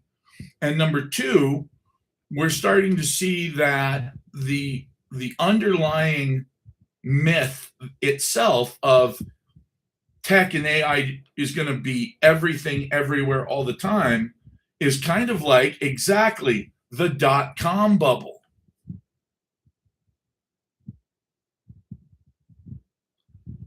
Oh, well, is the dot-com bubble the only example we've got? No. WorldCom. Remember WorldCom and all of the other comms? And WorldCom was not .com, it was World Communications. Back in the 90s, remember, they covered the entire United States with fiber optic cable everywhere. 100 times more than we actually needed. And did it become the end all be all of everything all the time? Well, if it had, I don't think Elon Musk would be launching little tiny satellites. Would he? So WorldCom, of course, was a horrendous collapse because, again, like data centers, the information flow, okay, you You made the information flow 100 times easier, but what information? Well, all of it. Okay, but all of it fits in 1/100th of what you just built. So what the fuck was all that other money for? Because, corporations. Oh, that's it? Yeah, corporations. So what you're saying is, as a corporation, any fucking corporation, anywhere, because of your founding principles, which are, number one, shareholder value. What is our stock price today? What was it yesterday? And what the fuck will it be tomorrow? Because it's all that matters. Regulations, rules, laws, bullshit. Okay, that's for idiots. That's for the peasants. Where's my stock value going? Okay, now we set the table. We know, we understand, like, what's the most important thing in the world? No, let me rephrase that. What's the only thing in the world? Not just the most important, it's the only thing that matters. And this started back in the 80s, when it wasn't build a good, solid, long-term plan for your company. Make sure that over the course of the next 100 years, you take care of yourself and your investors and your employees and the people who buy your products. And nope. Stock value. Shareholder value. That's it. That's all that matters. Okay, well, what does that mean? That means that I'm willing to do anything to increase the price of my stock. Lie? Cheat? Steal? Absolutely. Kill? Yeah, it's not with my own hands. Indirectly, as an insurance company, of course, I'm going to deny everybody. Look, if I don't deny everybody's claim, do you have any idea what happens? We don't make as much. The stock price doesn't go up as fast as they anticipated it would, and therefore, I could go to jail. If they can prove that I could have made the company more money and I chose not to do that, I could be held liable. Wow. So basically, it's like Old Testament shit. You've been told to just go in and clear it out. Doesn't take no prisoners. Period. Just burnt, scorched earth. Yeah, scorched earth. Okay. Well, then now that we understand who we're dealing with, why would they lie to us about the potential of AI? So that everybody's pension plan. You have to understand, BlackRock? What the fuck is BlackRock? Well, Larry Fink, he owns the world. No, he doesn't own shit. BlackRock is your pension fund. If you have a 401k, if you have an IRA, if you have any investments that you don't actually see what they are, like, oh, I bought 10,000 shares of XYZ Corporation. If you've just got some mutual fund, money market, oh, I don't know, you're the expert, you decide. It went to Larry Fink. That's BlackRock or State Street or Vanguard.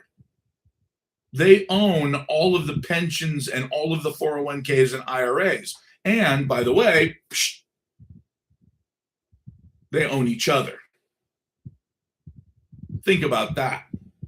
They own each other as well. They own each other's stock. Do you think that they would want to take advantage of some crazy hype about AI and how amazing it's going to be? Sure, of course they would. Well, now, wait a minute. What happens, though, if those companies go under because they lied and they can't perform, et cetera? Well, that's not Larry Fink's problem. Yeah, of course, the value of BlackRock goes down tremendously. And of course, yeah, good riddance to him. And yeah, and good riddance to your 401k. I'm going to ask you a question that I've never asked before, and I don't expect to get an honest answer from Google. But if I do, it'll be the reason that I don't have to tell you any more about why you get out of the market now. How much did the average pension fund or 401k lose during the 2008 financial crisis?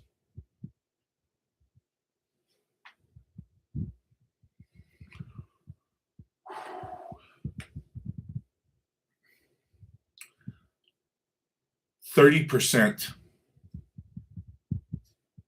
30%.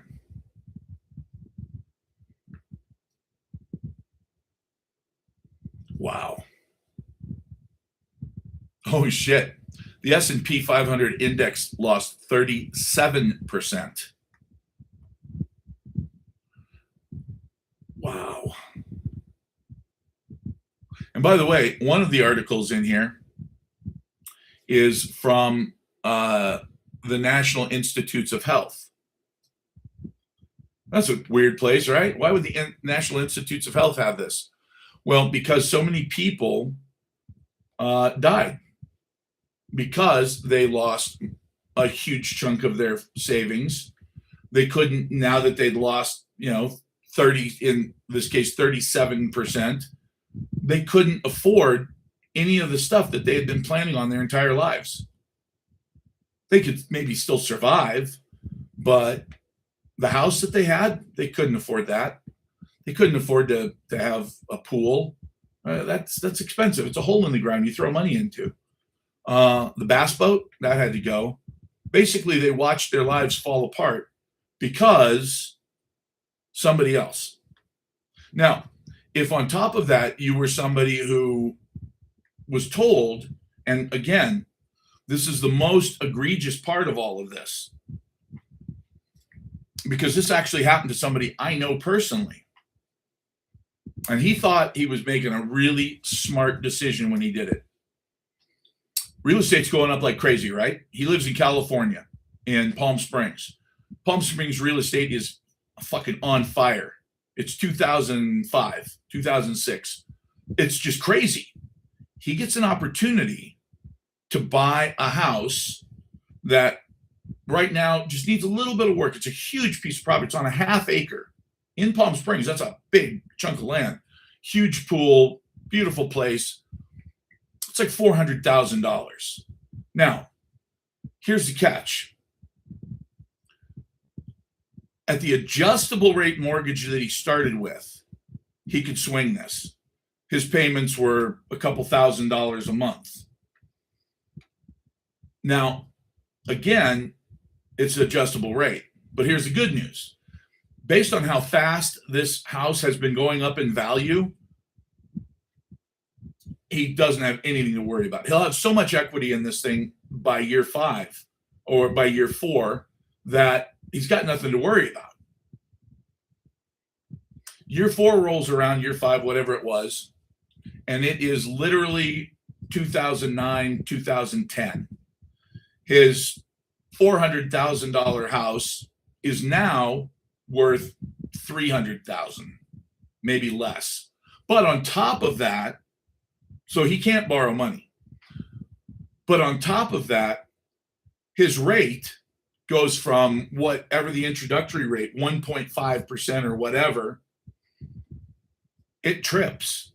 It goes to 8% overnight. Now, can he afford $4,000 a month? No way. No way. Not only can he not afford $4,000 a month, but can he afford $4,000 a month on a house that he now owes based on this new interest? He's going to end up paying $600,000, $700,000, $800,000 for. That's now worth $300,000 instead of $400,000. And he was like, dude, I can't keep this house. And I said, dude, what are you going to do? And he goes, I got to let it go, man. I said, okay, well, that's going to fuck your credit up, isn't it? He goes, yeah. And it did. It destroyed his credit. So now at that point, okay, you lost your house. You lost 30% of your retirement. Things are not looking good. But the good news is at least you just go get an apartment, right? No. Your FICO score is now 500. You can't buy a car. You can't get an apartment. There's a lot of things you can't do because you've just destroyed your credit. Now, the best part is that if you walk away from something like this and you say, just take it, there's nothing I can do, I can't keep up with the payments, and the bank says, okay. And then you find out a year later that the bank hasn't taken it. No, I walked out. I called the bank. I told them I can't keep up with the payments. They said, we're really sorry to hear that. I put the keys on the counter. I walked out. Nobody's lived in that house. It's been empty for a year. But they haven't foreclosed on it?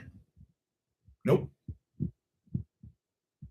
Why would you not foreclose on a house? It's your house now. Look, the bank could turn around and foreclose on that house. No, they can't. See, this is the stuff that most people don't know, people don't want to know, because it will fucking keep you up at night. I watched the professor who was in charge of the economics program at Rutgers University in front of a Senate subcommittee meeting on housing in 2011. And I'm sitting at middle of the night, of course, because that's the only time that you're going to see a Senate subcommittee on C-SPAN. And I'm watching this, and the guy from Montana, the senator from Montana, says to this professor, look, we got millions of people that are in limbo. They can't start over until the foreclosure is finalized. These banks are dragging their heels with this foreclosure. It's such a lengthy, complicated process going through the records and doing all these things. Why can't we just streamline the foreclosure process so that we can just foreclose on all of the houses that need to be foreclosed on and move forward from there? And the professor from Rutgers said, we could foreclose on every single house that's pending within 90 days. We could have started a year and a half or 2 years ago, and they would have been done within 90 days. And the senator says, well, then why have they not? This is where the economics guy comes in and really opened my eyes about mark-to-market accounting. You see, you have a house. You're the lender, and you say, hey, I'm going to loan somebody money on this house. And by the way, I'm going to invest in the lender, so you're going to invest in me. And I say, hey, guess what? I'm going to loan some money today. And you go, really? How much are you going to loan? And I go, well, it's not really how much I'm going to loan. It's how much I'm going to make. Oh, well, how much are you going to make? Well, I'm going to make 100% on our money. What? Yep, today. Today, I'm going to make 100%. How are you going to do that? That's a special sauce. You don't want to know. It's a black box, and believe me, it's extremely complicated. But just know that today, I'm going to make 100% on our money. Awesome. Well, how does that really work? Well, how that works is, guy comes to me and he says, hey, I want to borrow $200,000 to buy a house. And I go, great, here's the 200,000. And he goes, great, thank you very much. So now I owe you over the next 30 years, right? And I say, you bet. He goes, so what's the total of my payments over the next 30 years? And I go, well, the total of your payments are going to be like 590, call it 600. Okay, so that's what, 3 times what I gave you? Mm-hmm, yeah. Okay. It's over 30 years. Yeah. Okay. Well, cool. He signs the paperwork and he's off. Now, what do I put on my books? Because here's the special sauce. What I put on my books that day is that I just made 200% on $200,000. But I didn't really make 200. I didn't make 200%. Yeah, I loaned out the 200,000, but I didn't get back 600,000 right then. No, you didn't. So how can I say that I made 400 grand? I got back 600 when I loaned out 200, and I made 400. How could I say that without being completely full of shit? Well, it's easy. It's called mark-to-market accounting. See, what you put down on your paper today is what you're gonna make. What I'm gonna make when? Over the next 30 years. The fuck, I count that as profit today? All of it. Every bit. It's all yours. Oh, shit. So, okay, all right, well, cool. Then that makes me look like a hero because I just took 200 and turned it into 600 like that. That's exactly right. Okay, now, what happens though if the house goes down in value? What? It's real estate. Real estate never goes down in value. Haven't you heard? Oh, right. Yeah, that's fucking stupid. I thought for a second there might be like peaks and dips, but you're right. It only goes up. Okay, well, cool. Then I'm going to give you more money. Good. And I'm going to loan it out. And then I'm going to put down a 30-year supply of cash as profit right fucking now. Before lunch. What could possibly go wrong? Fuck, what happens if the house is worth $100,000 a year later? Well, you loaned out $200,000. You lost 100 grand. No, you didn't. No, you didn't.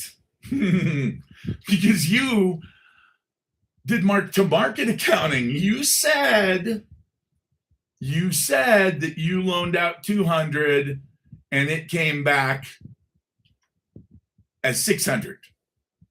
Remember? Oh, shit. So I said I made 600. Wait, no, I said I made 400. Oh, okay. But guess what? You didn't make 400, did you? Shit, I guess I didn't make 400.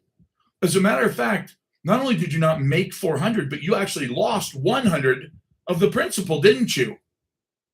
Oh, shit, I did. So on paper, you went from making 200% to losing 100% on one single home. Let's do that with 40 million homes around the United States. And guess who's bankrupt? Every fucking bank that's insured by the FDIC is now insolvent. Like that. Completely beyond repair. And the entire system is completely bankrupt. Not a single savings and loan, not a single bank, not a single mortgage company survives that. It takes down every single pension fund. All the insurance companies that insure all this shit, they're all gone too. The whole fucking system collapses. That's why they didn't do it. Because they knew that if they just went ahead and foreclosed on everybody, it would make every single bank in the United States bankrupt within 90 days. Or as the professor from Rutgers said, insolvent. And the senator looked at him and said, "Are you kidding me?" And he said, "No, I'm not kidding. He said, so the entire banking system would be insolvent. Yeah. So that's why it took from 2008 until 2012 to recover. Because remember, the housing prices started going down in 2006. At the end of '06, I was buying a house and I said, nope, I'm walking away at the end of '06. And everybody said, dude, you're out of your mind. That's so stupid. We can't believe you're doing something so stupid. And I said, nope, not doing it. I can't. I just can't. I can't do the math and have this work out any longer. It's gone up too fast for too long. It's cyclical. Who's buying these houses with ninja loans? No job, no income verification? Do you have to be a citizen? No. Wait, do I have to show my ID? No. What? I can buy a house and just tell you my name. Yeah. And then that's it. You just fucking give me a mortgage? Yeah. Okay, so what do I have to do in order to buy a house? Fog a mirror. Okay, you're in. Welcome to your beautiful new home. That was it. Well, now we're in a little bit different situation, because now we're in a situation where we have homes that are incredibly expensive that nobody can afford, because the rates just won't come down. If they do come down, by the way, kiss your ass goodbye, because if the rates come down, inflation takes off even faster. Why are they allowed to count like that? Because if the banking system goes down, then there's nobody left to pay taxes. You have a complete and utter failure of the entire financial system, not just the banks. Oh, sorry about that, guys. I'm adjusting my camera. Not just the banks fail. Everything fails. Like, it all fails. And when it all fails, and I mean, there's got to be somebody left to pick up the pieces, and that's what homeowners do. The people who right now, and to give you an example, right now we've got what, $1.6 trillion in student debt, or it might be 1.9. I'll check, but $1.6 trillion in credit card debt. I mean, come on. We're like, there's so much insanity going on in the world right now that it's hard to even imagine. Let's see, credit card debt. We're down to 1.3 trillion. Good for us. Let's see. Wow. Woo, baby, we are spending money. Yeah, we'll be at $40 trillion shortly. Very shortly. Like, I'm going to say possibly this month. Can't you tell? You can't tell if I'm Mexican or not? My name is Martin. Martin. But my friends call me Big and Corn-Fed. Or, hey, you. That works too. U.S. federal spending. Right now, official, $7 trillion. $7.1 trillion. Now, our federal tax revenue is $5.4 trillion. So that's why we have a debt per taxpayer of $357,000. Do the math. $357,000 each. That's what we owe. And by the way, pretty sure the U.S. government does accept credit cards, debit cards, what have you. Now, let's see what we've got here as far as total U.S. debt.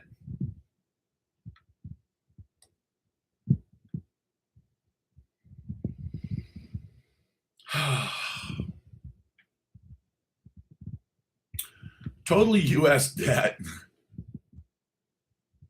107 trillion 907 billion. So basically 108 trillion. 108 trillion dollars.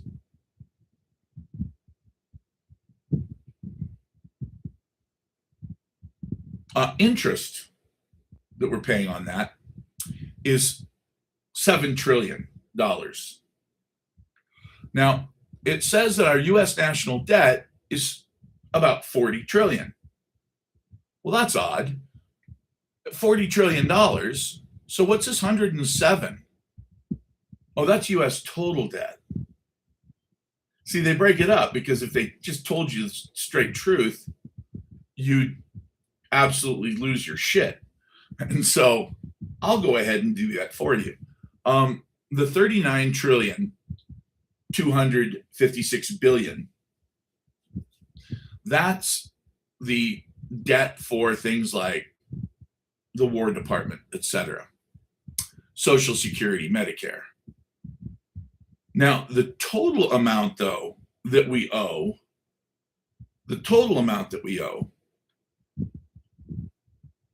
is that plus we've committed to spending 107 trillion 900 billion on top of that. So we actually have $146 trillion in debt. $146 trillion in debt. Now, that is such a ridiculous number. Such a fucking ridiculous number.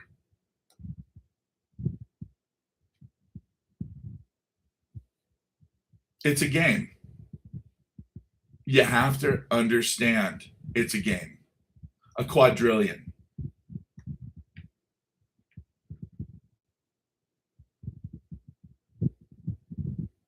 That's all it is.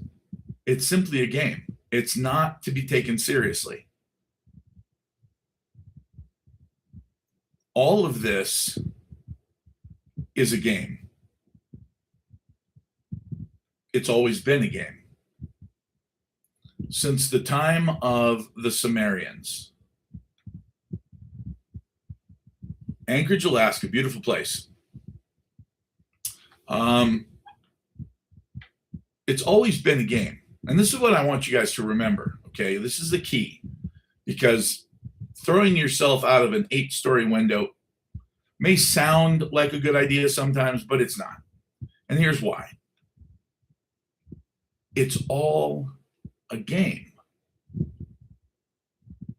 If you want to think of your entire life as a game, go ahead. Think about it from the standpoint of winning and losing. Now, losing is clearly being miserable. There are a lot of people who are very, very wealthy that are miserable. So they're losing. They don't realize it because we tell them that if you're rich, you're winning, but they're losing. So figure out what exactly it is that you consider winning. Is it being extremely rich? Is it like the internet kids these days who think that a Lambo is where it's at? Because been there, done that.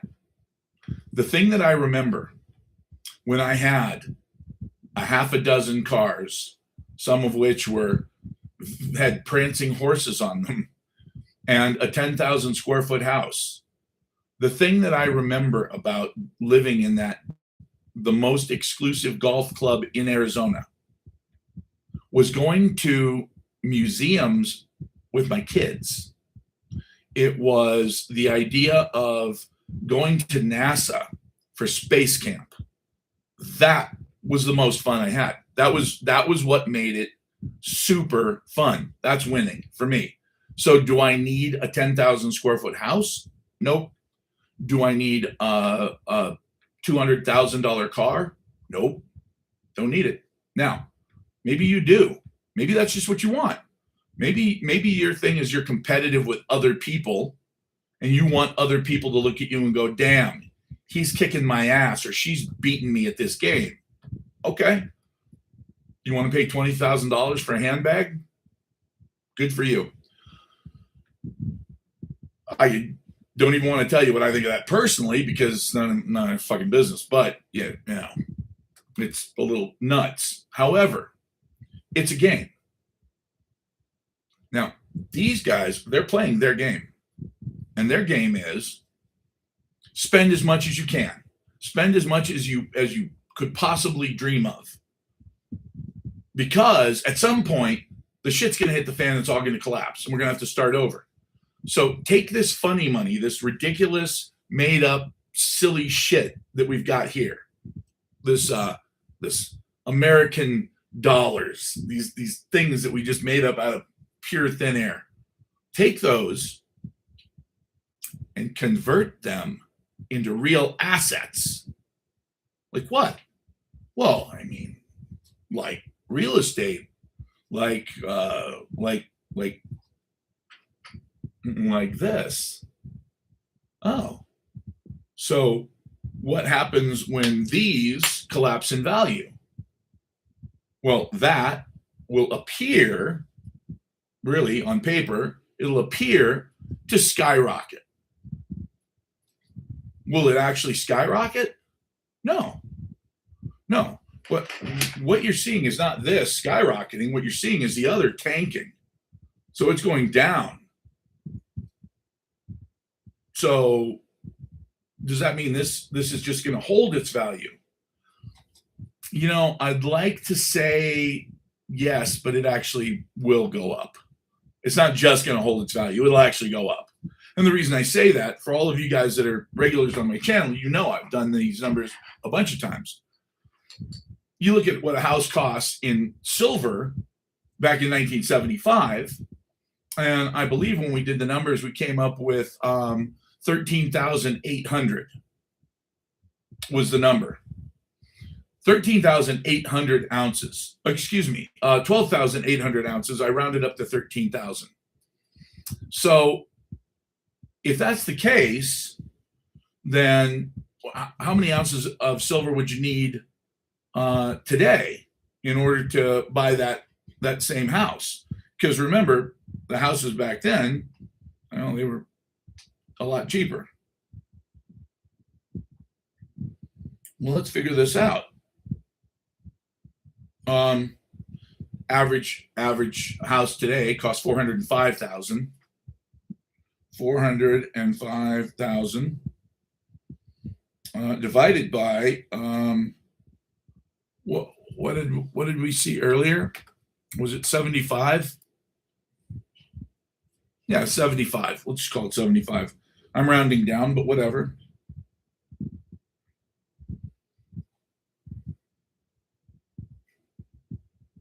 So wait a minute. So back in the 70s, if I wanted to buy a house, I would have needed 12,800 ounces of silver to buy a new house, average house in the United States. Yeah. Because they were only 25 grand. Oh, silver was only at $1.50. Ah, okay. So I would have needed 12,800 ounces. So play that forward. Would I still need 12,800 ounces to buy a house today? Has it kept up with inflation? No. I'd say it has absolutely crushed inflation because you need less than half as much silver today to buy a $405,000 house. That's not keeping up with inflation, kids. That's killing it. That is fucking killing it. So, do I think that perhaps it's kind of an old school way of thinking to buy silver? Yeah, it is old school. It's what your grandma and grandpa would have told you to do. It's what your great-great-grandpappy did. Does that make it wrong? No, it doesn't make it wrong. It actually makes it brilliant. So, yes, I would say, and by the way, what if I just happen to have some of this at better prices than anybody else in the United States right now? Which I do. My number is in my bio. You guys know that. But I literally have better prices than anybody else. And I'll just give you an example. I know those of you who are in the know are going to go, AppMex, those guys suck. No, they don't suck, because AppMex, the American Precious Metals Exchange, is actually really good at delivering in small orders if the price doesn't skyrocket. Silver rounds. What do we got here? Now I just said 75. It's $75.37. I just rounded down. No, cash is a terrible idea. Costco is a fantastic idea. I love Costco.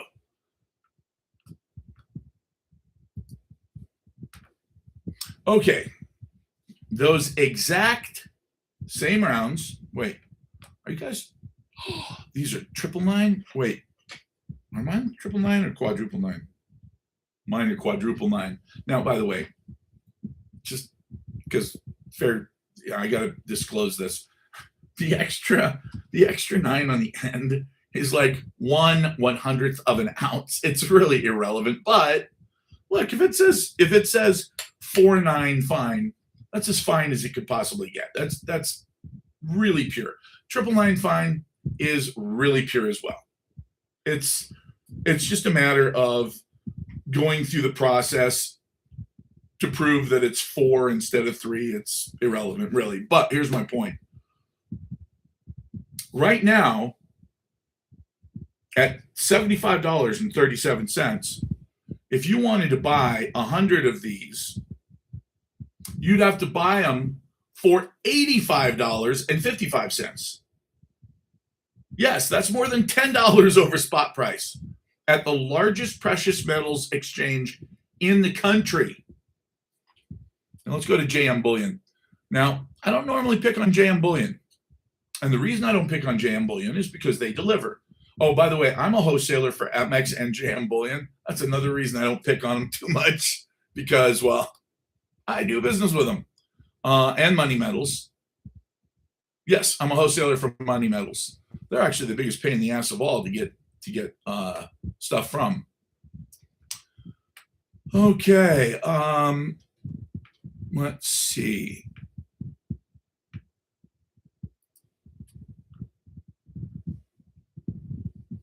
Okay, so they're at oh wait, they are at $81. Okay, so my price is way better. My price is better.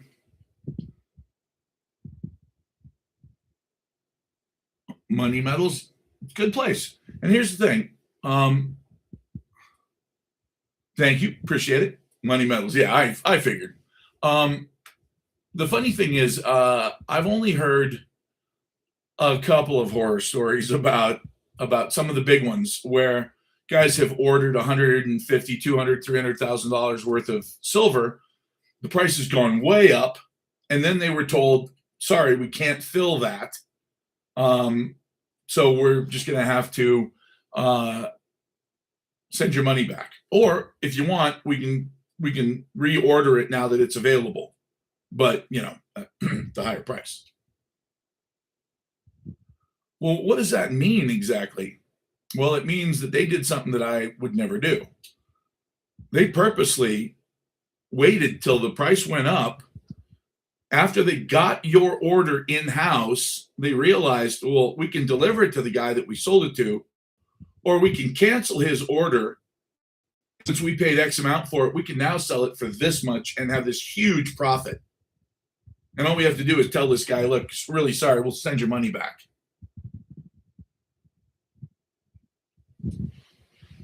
Not cool. And that, by the way, happened to my biggest client twice. And I'll just say that it was two of the largest bullion dealers in the country. And then he literally on here one night, I was doing my live stream, and he chimed in and said, "Hey, I want to buy." It was something. It was something funny, like, "I'm going to buy 30 monster boxes of Eagles from you." And somebody went, "Yeah, sure you do, sure you will." And I said, "All right, not a problem. I can definitely help you. Give me a call." I get done with the live stream, and he calls me. And he goes, "Okay, so how do we do this?" And I said, "Well, you're a new client, so you got to send the money first. I mean, I can't, obviously send the metal."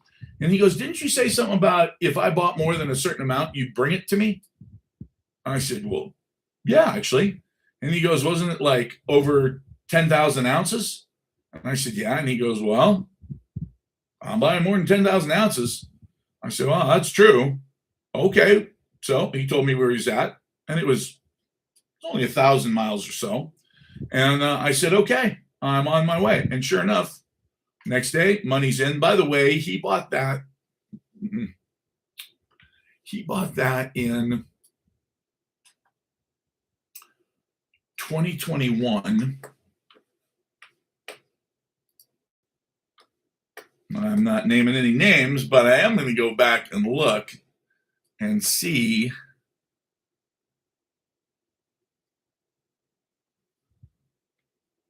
Oh, damn. He paid $24 an ounce. That is literally 1/3 of what it is now. Yep, that's quite a bit. And it's funny too because right after, let's see, yeah, right after he bought it, let's see,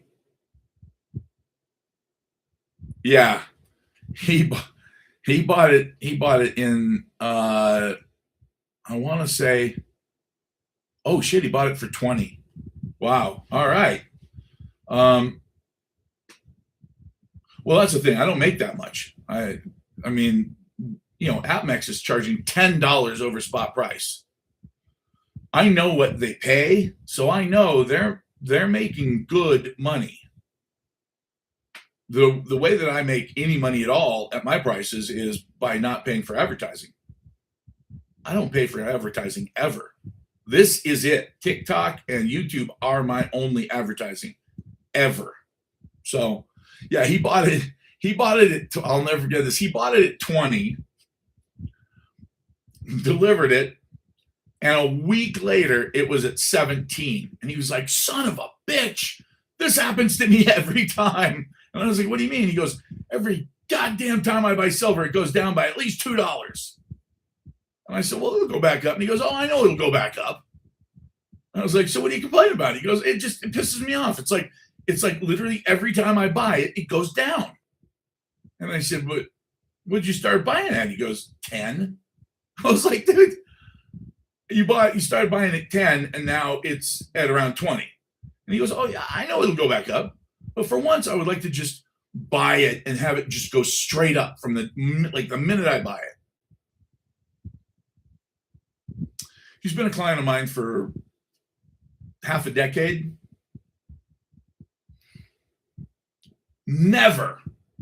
He has never purchased it and had it go straight up. I have another client who's never and by the way, this guy is savvy. He knows a lot. Extremely intelligent dude.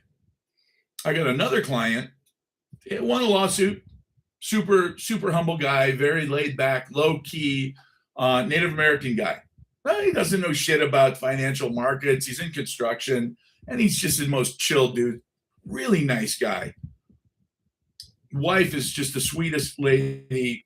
Kids are super cool. Just a really family dude. But he doesn't know shit about investing, and he told me that when he met me. That's why he's buying silver. He doesn't want to think about it. He doesn't want to have to go through some, slick talking asshole on Wall Street. So he's bought a bunch of silver. Literally the day after he bought silver, it went up by like $5 an ounce. And he called me. He goes, "Do I still get it, right?"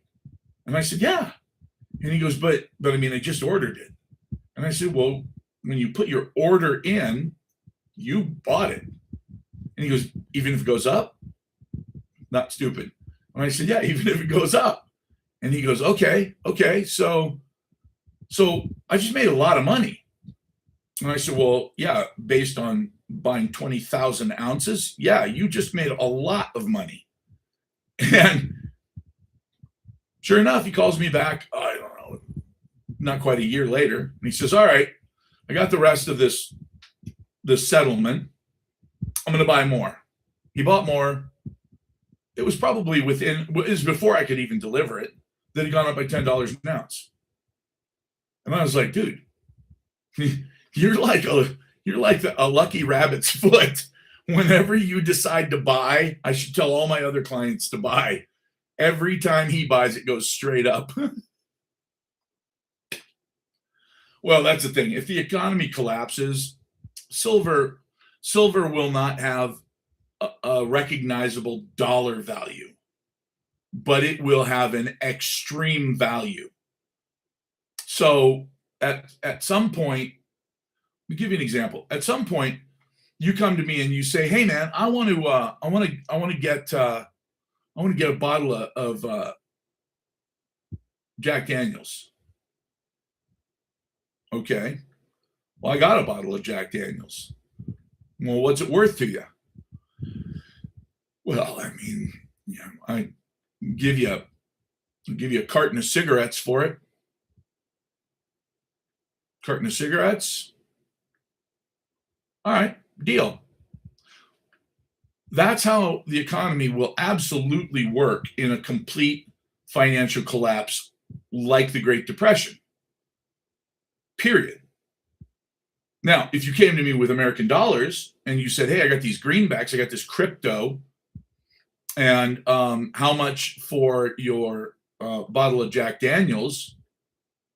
I'd say it's not for sale. "Well, no, man. I mean, come on. How much? Just give me a price."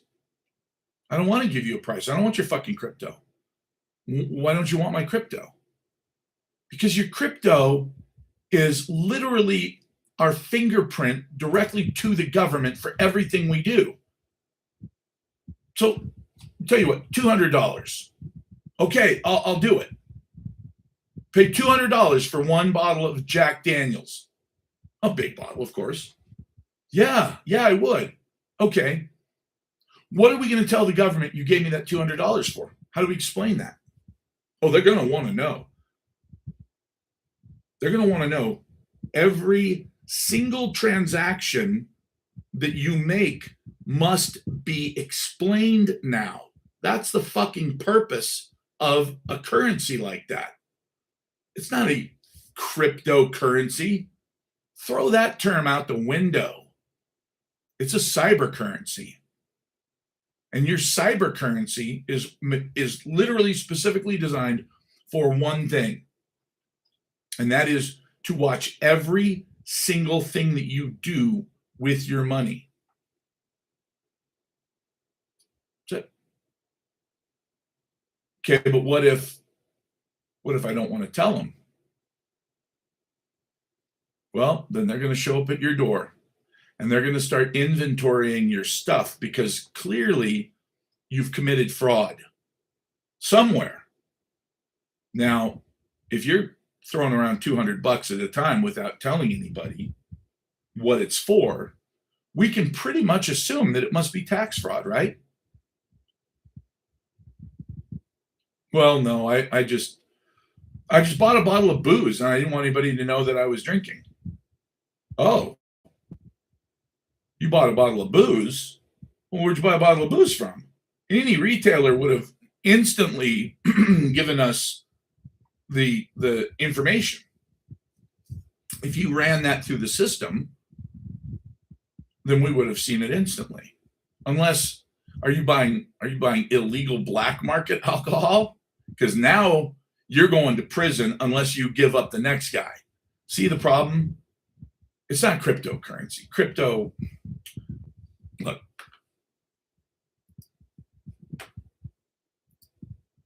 meaning of the word crypto.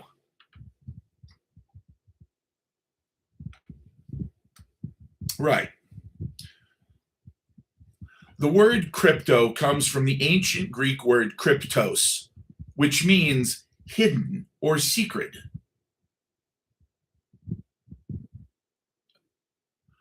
A central bank digital currency is not a cryptocurrency.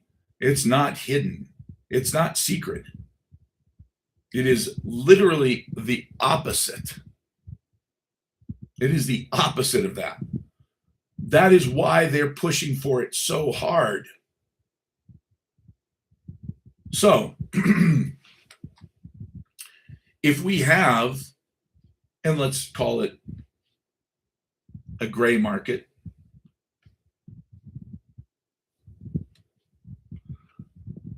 if we have a gray market, things that are just traded in terms of, value versus value, is that allowable in the United States? Well, of course it is. Okay, well, so like what? Well, could I trade you my car for your motorcycle? Well, yeah, you could do that right now. And if they're like value, then there's no taxes paid on that transaction because we just straight traded.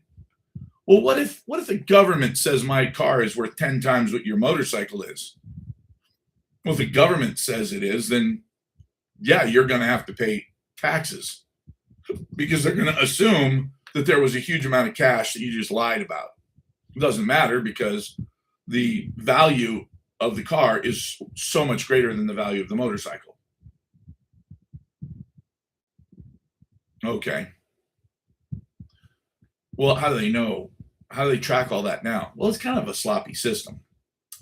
Cash is everywhere, and you got all these different cards you can use, and you got all these different, you can use crypto and all kinds of weird shit. But what if they could simplify it for us? Just make our lives easier. Get rid of fraud. And more importantly, child trafficking. That's very important. We got to get rid of that. Because God only knows that the government of the United States of America has that as their number one priority.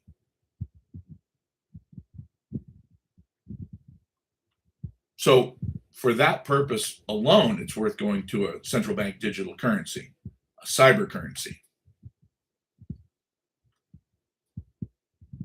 What is the value of something that doesn't need a cryptocurrency or a cyber currency attached to it, though? What if you could walk in with these? Now, we know what the value of this product is in cyber currency. It's 100.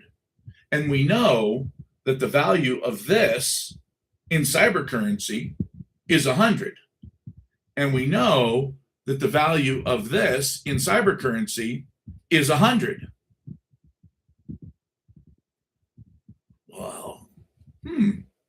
So how about if I just give you this? Okay. Well, how about if I give you this for that? Okay. Interesting. So this actually becomes what again? Well, technically it's money because it's not just straight bartering, although you could call it bartering.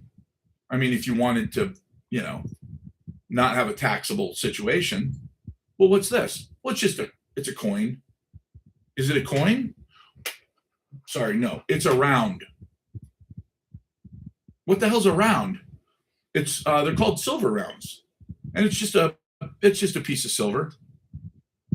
Oh, okay. So, but it's not a coin. No, coins are minted by a government, and these are privately made, but they're exactly the same as a government coin, except government coins are usually 90 to 91% silver, and then they put copper in them to make them tougher. So, but this is pure. This is 99.9%. Oh, That's pretty valuable. Mm-hmm. Is it as valuable as my bottle of Jack? Mm-hmm. You want to trade? Uh-huh. Oh, we just bartered. Oh, what's the tax on that? There's no tax. I gave you something of value, and you gave me something of value. Value that's the same as value of this. How do we tax that? Oh, so it's like when you trade real estate. Mm-hmm. Yeah, just like when you trade real estate. Oh,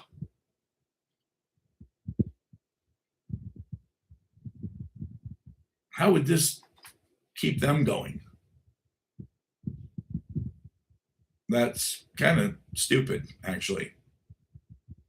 I'm not saying you're stupid. I'm just saying what you said was stupid. There's a demonstrable difference, I hope. Well, that's the way it has been for 10,000 years. Except there have been these sort of weird situations where governments have decided that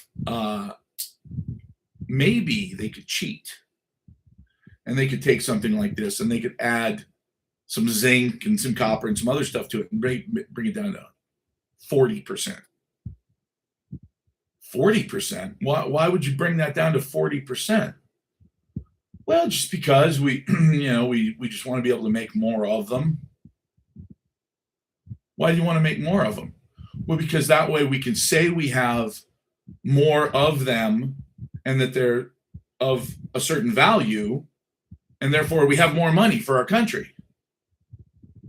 Yeah, but they're not the same value. You lowered the value by mixing in worthless metals. We don't have to talk about that part. Okay, but when people figure this out, they're going to say, this is not a silver dollar anymore because it's not a dollar's worth of silver. Therefore, not a silver dollar. No, they won't say that. Okay, why? Oh, because we're the government. We're Rome. That's how Rome screwed themselves. Oh, we're England. That's how England screwed themselves. Oh, we're France. That's how the French fucked themselves. Everybody's done it. We started to do it. The last silver dollar we made before it was completely worthless, completely valueless, was 40% silver. Yeah. They went from 90% to 40%. Why? Because that's what governments do, baby. They're all bad. They all suck. Even the best is still shitty. The worst is hell on earth. But even the best. And our system's pretty good. I don't know if it's as good as the ancient Greeks, but it's a hell of a lot better than the ancient Romans. So even ours is flawed. A $1,700. You sure it's from 1700? Because we didn't really have $1,700. In 1792, we came out with our first coinage, which was a half dime. And then in 1793, we came out with a penny, what they called a large penny, which was this big, made out of copper. And the reason it was so big is because coinage had to be made out of the value of the metal it was made from. So a penny's worth of copper was a very large penny. They tried to make it smaller by putting a silver plug in the middle, but there are only, as far as we know, 4 of those made, and they're worth millions of dollars because they were they were proof coins. Proof coins is, it's a proof of concept. Like, here, take a look at this, and, IQ, I know it's probably higher than the temperature of my room is right now. So at least 75. I like to keep it cold because I'm fat. Fat dudes love it cold. That's a fact. That's a good question. When I was 9 years old, they tested me at 136. but they said that the caveat was I didn't finish the test. I was too hyper. And even their best tester couldn't keep me on task long enough to finish. So they said that they assumed it was relatively higher than that, maybe an order of magnitude higher, but who knows?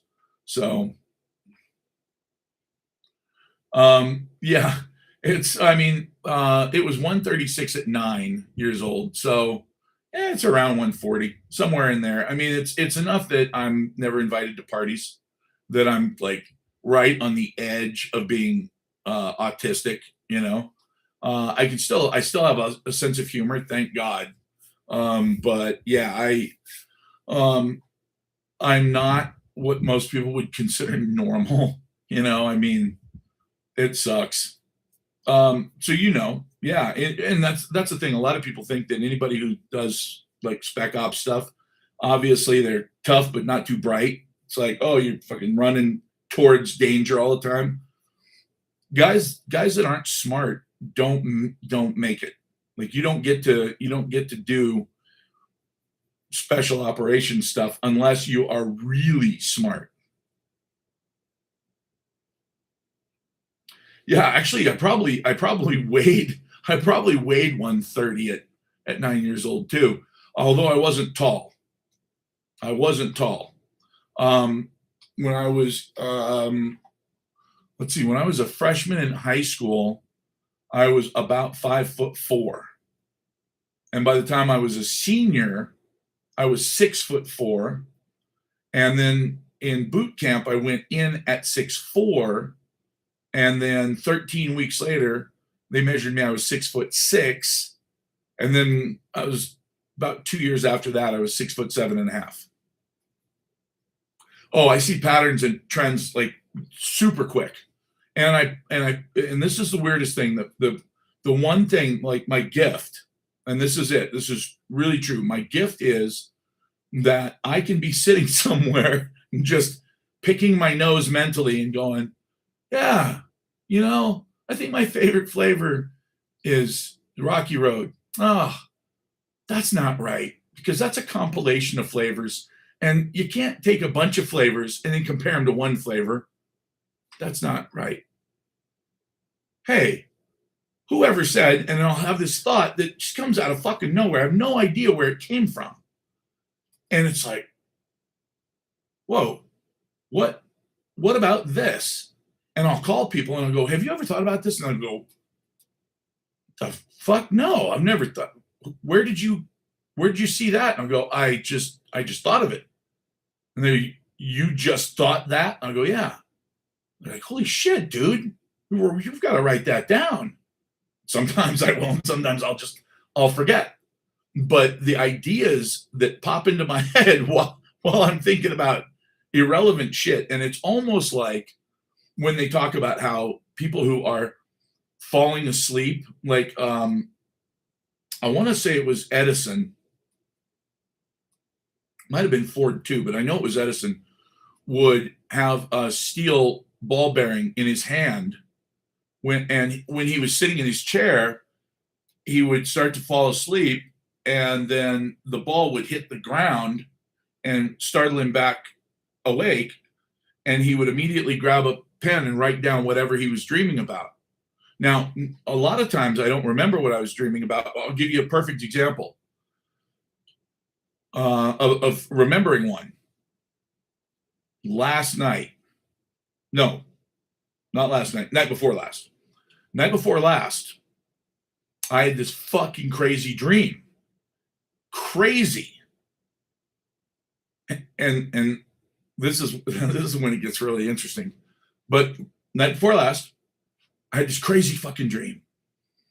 I remember I was standing inside of an ancient structure, almost like the top of Mount Olympus in Greece, almost like that, with the big pillars and everything, except they weren't white. They were shorter. And they looked like they were made maybe out of sandstone or something, but they were still massive, 15 feet, maybe 20 feet tall. And in my dream, I'm looking around, and and there are people with me, and there are people walking around and stuff. And as I'm looking out over this area, I realize that what everybody thinks this is for is not what this place is for. And it hits me. Holy shit. This place isn't supposed to be like this. They've restored it to make it look nice, but this isn't what it's for. And I turn and I look over my shoulder and I realize that they've built a dike behind me to hold back water. And this is supposed to be in the water. There's supposed to be water flowing through this ancient area because it's a machine. And the water flowing through the limestone is going to have a dielectric effect and it's going to make energy. And holy shit, what are we waiting for? So I yelled at everybody, hey, this is what we're going to do. And everybody's like, holy shit, great idea. And I run up and I turn this thing to open up the sluice or whatever it's called and let water out. And the water starts flowing over this thing. And I'm like, damn, that was cool that I figured that out. And then I woke up.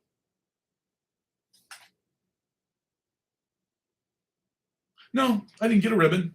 I didn't get some shit pinned on my chest for being a hero, being a genius. Nope. Just as the water started to flow through, and I realized that, yep, okay, that's the right answer, I woke up. Man,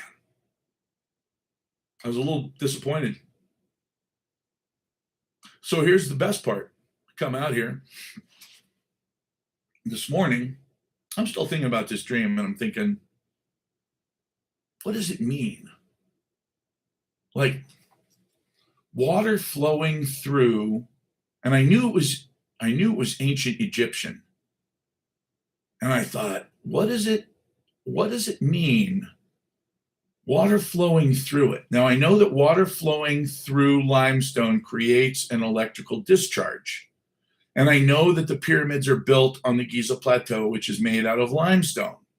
And I know that there are aquifers that run directly under the pyramids. That's not it. No, it's not it. And of course, I turn on the TV and I go to YouTube because I don't have cable. That's old school. And the first three things that pop up are Johanna James, who is married, unfortunately, because she's awesome and loves ancient archaeology. Apparently, she's like an actress too. I didn't know. I don't know who she is as far as an actress, but I know that, boy, oh, man, she has got the zeal for ancient archaeology, like really ancient stuff. So it's the first one is of her talking about the labyrinth. The actual labyrinth, the real labyrinth that they found using satellite technology. They went in afterwards and ran GPR, ground penetrating radar over it. And sure as shit, this thing exists. There are ancient megalithic walls that they've just started to dig out of the sand.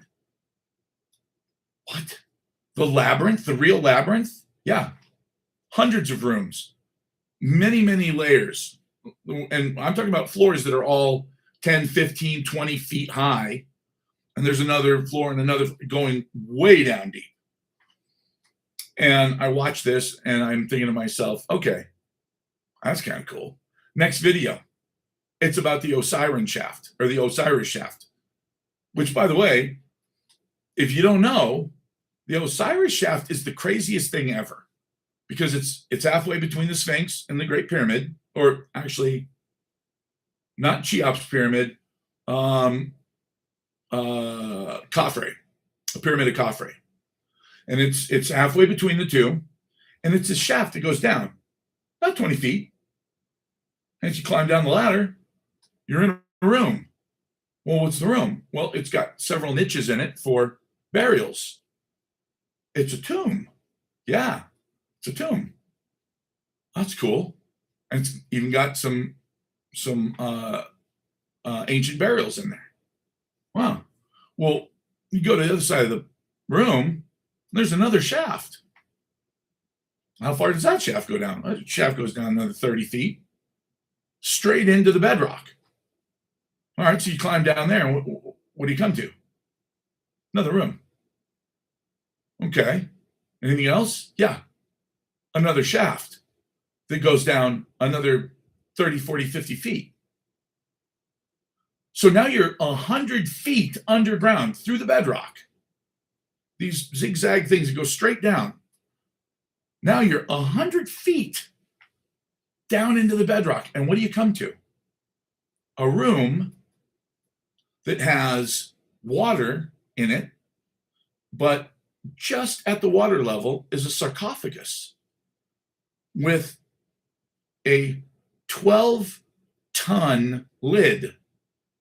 12 tons, 24,000 pounds. I mean, you're talking about the weight of a garbage truck that's full. And it's this solid piece of granite. Now, the first question that you've got to ask yourself, since it's 12 feet long and it weighs 24,000 pounds, is how the fuck did they get it down that shaft? It doesn't fit. It doesn't fit down the shaft and around the corners. How'd they get it down there? You can't answer that question. Nobody can answer that question. That is an unanswerable question. It's impossible. Okay, let's just forget it. Let's just leave that where it lies. There's a video from 1999 where NBC goes there, and Zawi Hawass, head thief in charge, is showing this sarcophagus lid as it is just now being raised up, okay, 27 years ago. And he's showing that, look, there's clearly a smaller sarcophagus inside. And what's inside of that, we will soon find out.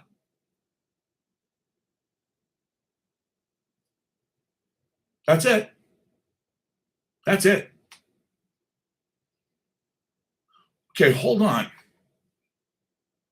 There's a sarcophagus at the bottom of all of these shafts that lead 93 feet straight down into the fucking bedrock. And just the lid of the sarcophagus weighs 24,000 pounds. And nobody says a word about it after they open it? No. Well, what was in it?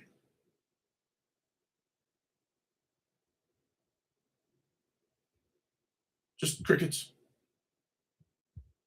Wait a minute.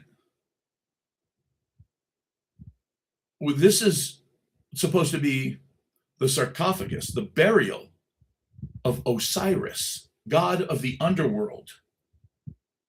And you're saying that it's all just for pretend, it's not a real sarcophagus, and there's nothing in it?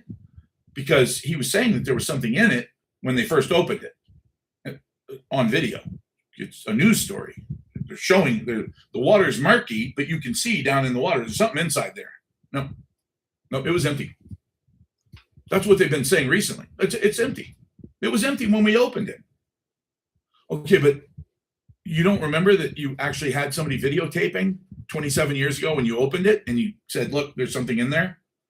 How about in 2007 when Zawi Hawass authored a paper, and in the paper, he talked about recovering a skeleton and artifacts that were buried in the sarcophagus with the skeleton.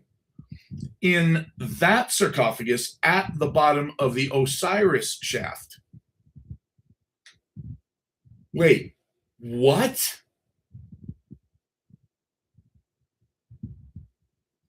Is this the same Zawi Hawass who was kicked out of the Ministry of Antiquities for stealing antiquities and selling them on the black market? Yep, that's the same guy. He lost his position as a supreme head of the antiquities department for stealing ancient Egyptian antiquities. Yep.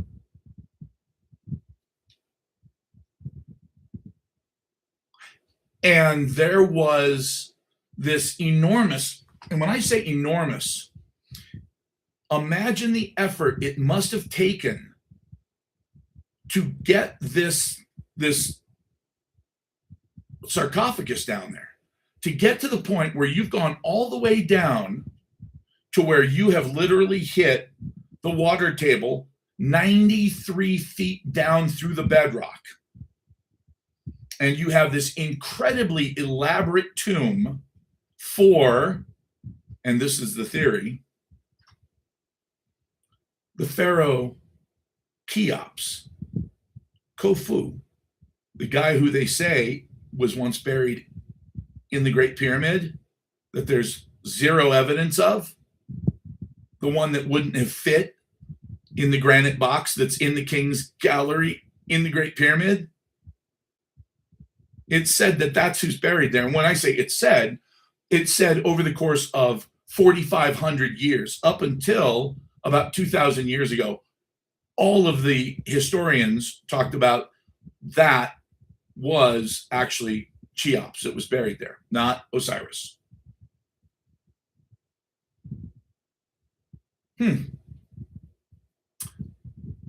What do you think the contents of that sarcophagus would be worth? Because we know that Zawi Hawass was allegedly stealing antiquities. We know that the antiquities theft market in Egypt alone is worth upwards of $6 billion a year. $6 billion a year. If you had, and you could prove that you had the burial remains, the mummy of Cheops, what would that be worth to a collector on the black market?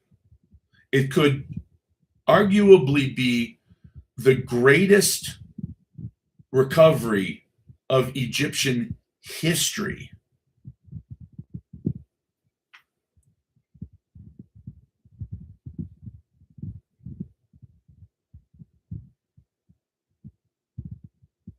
Can you imagine? Can you imagine what you could have sold that skeleton for? Because there's no question who it is. If you recovered the amulets and all of the things that Zawi Hawass admitted in a paper that he wrote in 2007, that he admitted he recovered, not just a skeleton, but talismans and amulets and all of the things that you would expect in a royal tomb, they were all recovered. The official story today is that when they opened the sarcophagus, it was empty. That's the story today. By the way, that's Zawi Hawass's story. The same guy who wrote the report about what they found, that same guy is now saying there was never anything in it. He just said that on Piers Morgan the other night when he was asked directly. He said, it was empty. It was always empty. Yeah, we were disappointed. You know, we thought there'd be something there, but it makes sense because it's not Osiris. Osiris was a god of the underworld. So it was a ceremonial thing. It was never meant to be taken seriously. Like, oh, there's a god buried in a. No, silly. Okay, fair enough. So who was it, and where are they? Because if that was Cheops, and if the burial itself shows that that was Cheops, Khufu, what is that monstrous fucking pyramid actually for?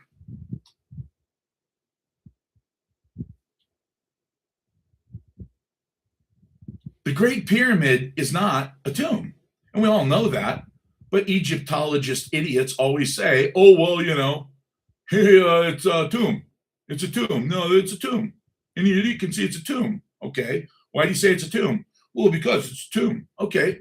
Every tomb we've ever dug up, every tomb we've ever seen has got writing all over it, Egyptian hieroglyphics bragging about all the cool shit they did, and especially the guy who's buried in the tomb. Grand Gallery, not a single word is etched anywhere on it. King's Chamber, not a thing, not a single word. But what about on the box? You know, the sarcophagus. Nothing. But they inscribed everything. Like they wrote shit everywhere about how cool they were. You know, this was Cheops and he kicked everybody's ass. This was Khafre and he beat up your granddad. You know, I mean, they bragged about everything they did. Well, they might have been energy stations. I can tell you what they weren't. Tombs. So it's very strange because, by the way, the labyrinth, the reason that I'm as excited as I am about the labyrinth is cool. Okay. The labyrinth is awesome. Big, huge underground structure, lots of tunnels, lots of rooms, lots of stuff. Very cool. What makes it incredibly exciting for me is that the technology that was used to initially find it was the satellite technology that was used to show that there were monstrously huge structures underneath the pyramids. That same satellite technology that, of course, we can't verify because we're not allowed to dig under the pyramids. We're not allowed to go anywhere near the pyramids. For some reason, the Egyptian government loves to drag its feet for dozens, if not hundreds of fucking years to get anything done. They never get anything done. It's just a mess. You don't know about what's underneath the pyramids? You didn't hear about the structures underneath the pyramids? Oh, Steve. I will give you where you want to look for this. Where can I find information about the structures that are supposed to be underneath the pyramids?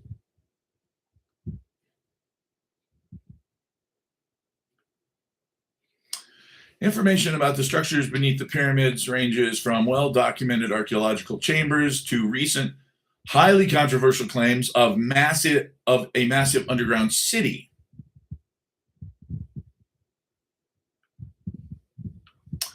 So, now, do we have confirmation? Well, you know, that's a funny thing that you say that the Ark of the Covenant's being hidden in Ethiopia, because it's not hidden. It's in Ethiopia. It's in Axum. You go up to the gate, walk right up to the gate, and if the old man who is a cleric will come to the gate, he may or he may not, but if he does, you can say, "Are you the guardian of the Ark of the Covenants?" And he'll say yes. It's in that building. As a matter of fact, they're building a larger building now. It may be done, but they're building a larger holiest of holies temple inside that complex so that they can house it in a larger area. Yeah, it's pretty amazing. And except for the fact that the old clerics that go and become the watchers over the Ark don't seem to live very long. Apparently, the Ark takes its toll on you because they live an average of about 5 years after they get the job.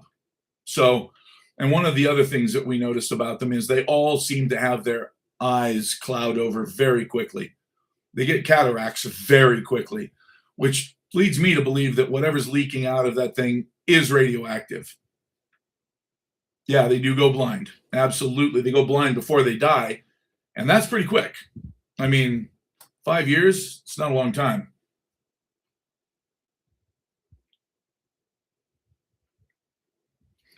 Well, it's funny, unknown languages. I mean, hell, we've got so many unknown languages now that most people aren't even aware of. Like Easter Island. Rongo Rongo, that's a weird script, but is it really? Because it looks like the Indus Savarni River Valley has got the same stuff going on. Well, wait a minute. So over by India and Pakistan, there's an ancient writing that looks like Easter Island. Yeah, sure shit. Well, that's weird. I'll tell you what.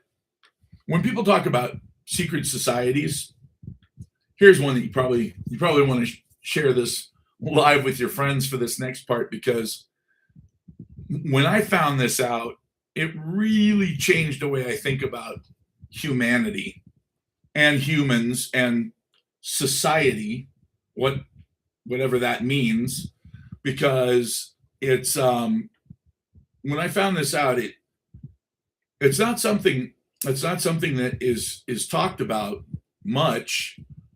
I know that Graham Hancock knows about it.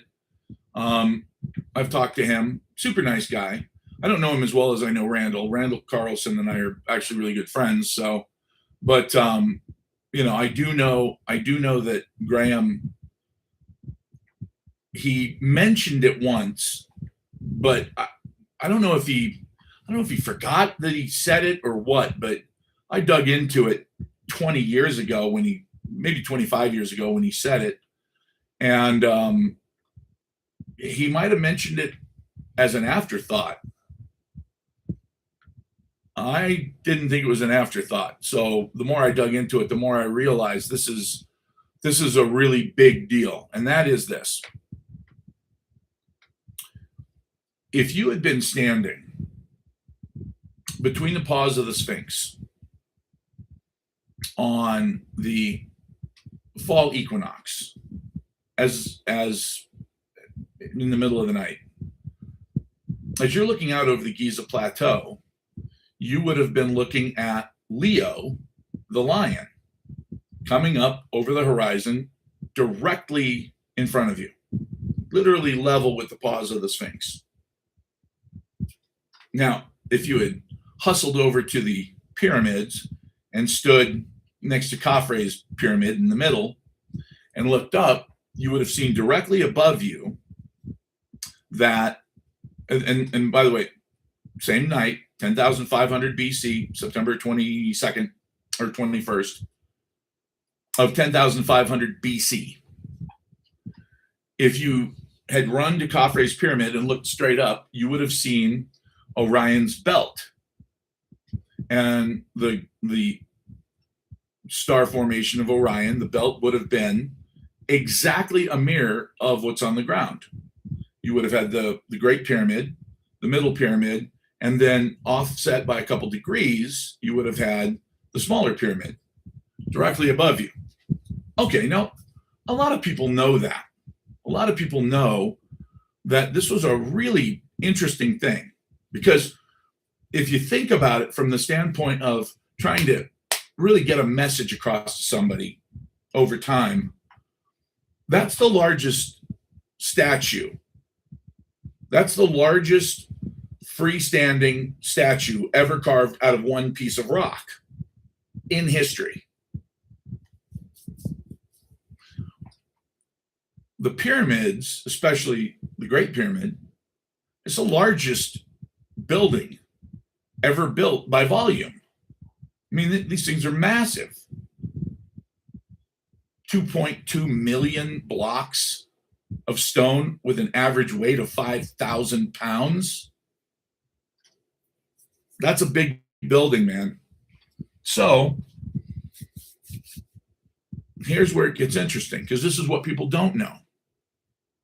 If you had gone around to the opposite side of the world, and on that day, you had been standing at Angkor Wat in Cambodia, you would have been standing where the site of the largest temple complex in history would be.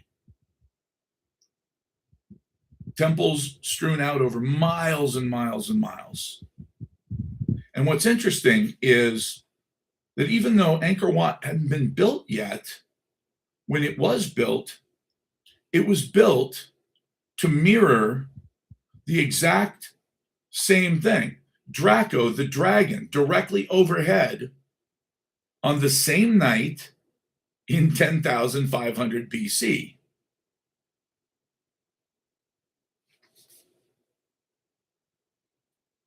Why that day?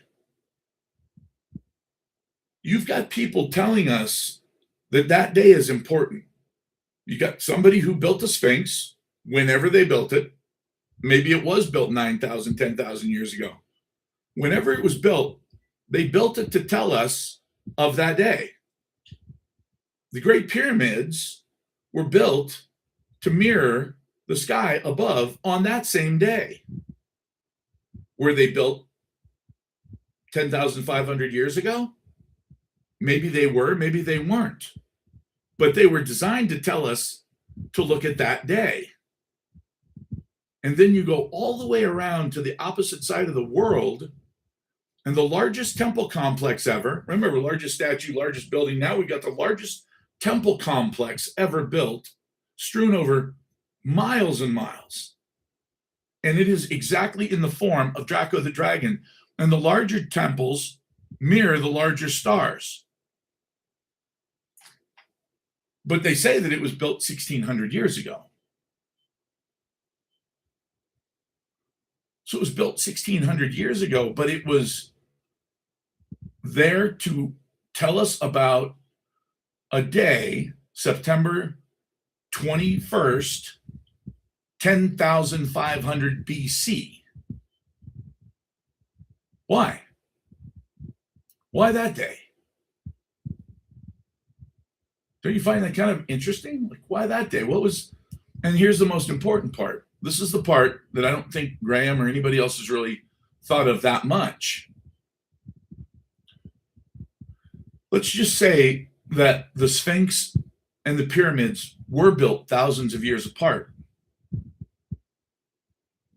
They were built thousands of years apart to point to the same moment in time, which means somebody had to communicate that information down through thousands of years, that this day is important more than any other day, more than any just random September 21st. September 21st, 10,500 BC. That is the day of all days. So thousands of years between these two buildings being built, that information's been communicated. By whom? Go all the way around to the other side of the world.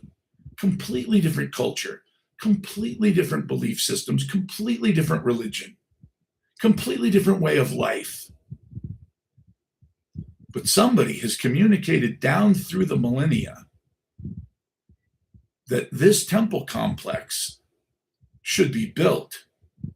And it should be built to mirror the sky on September 21st, 10,500 BC.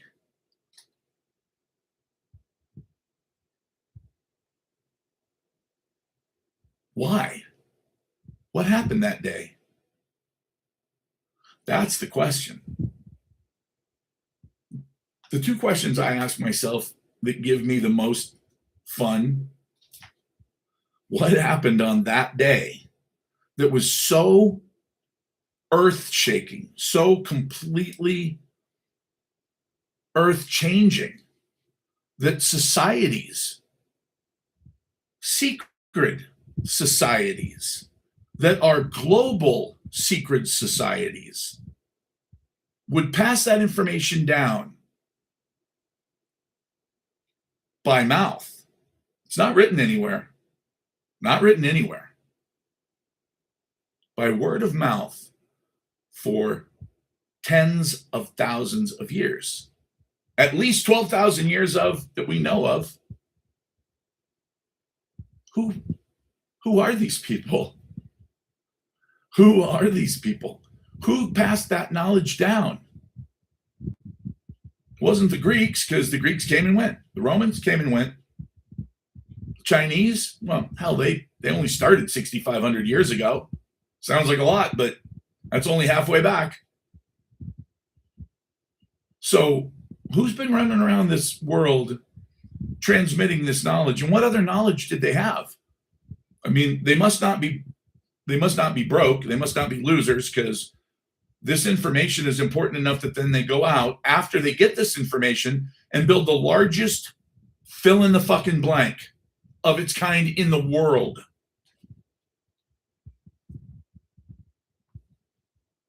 They don't go out and plant a tree and then carve in the bark. Oh, remember us?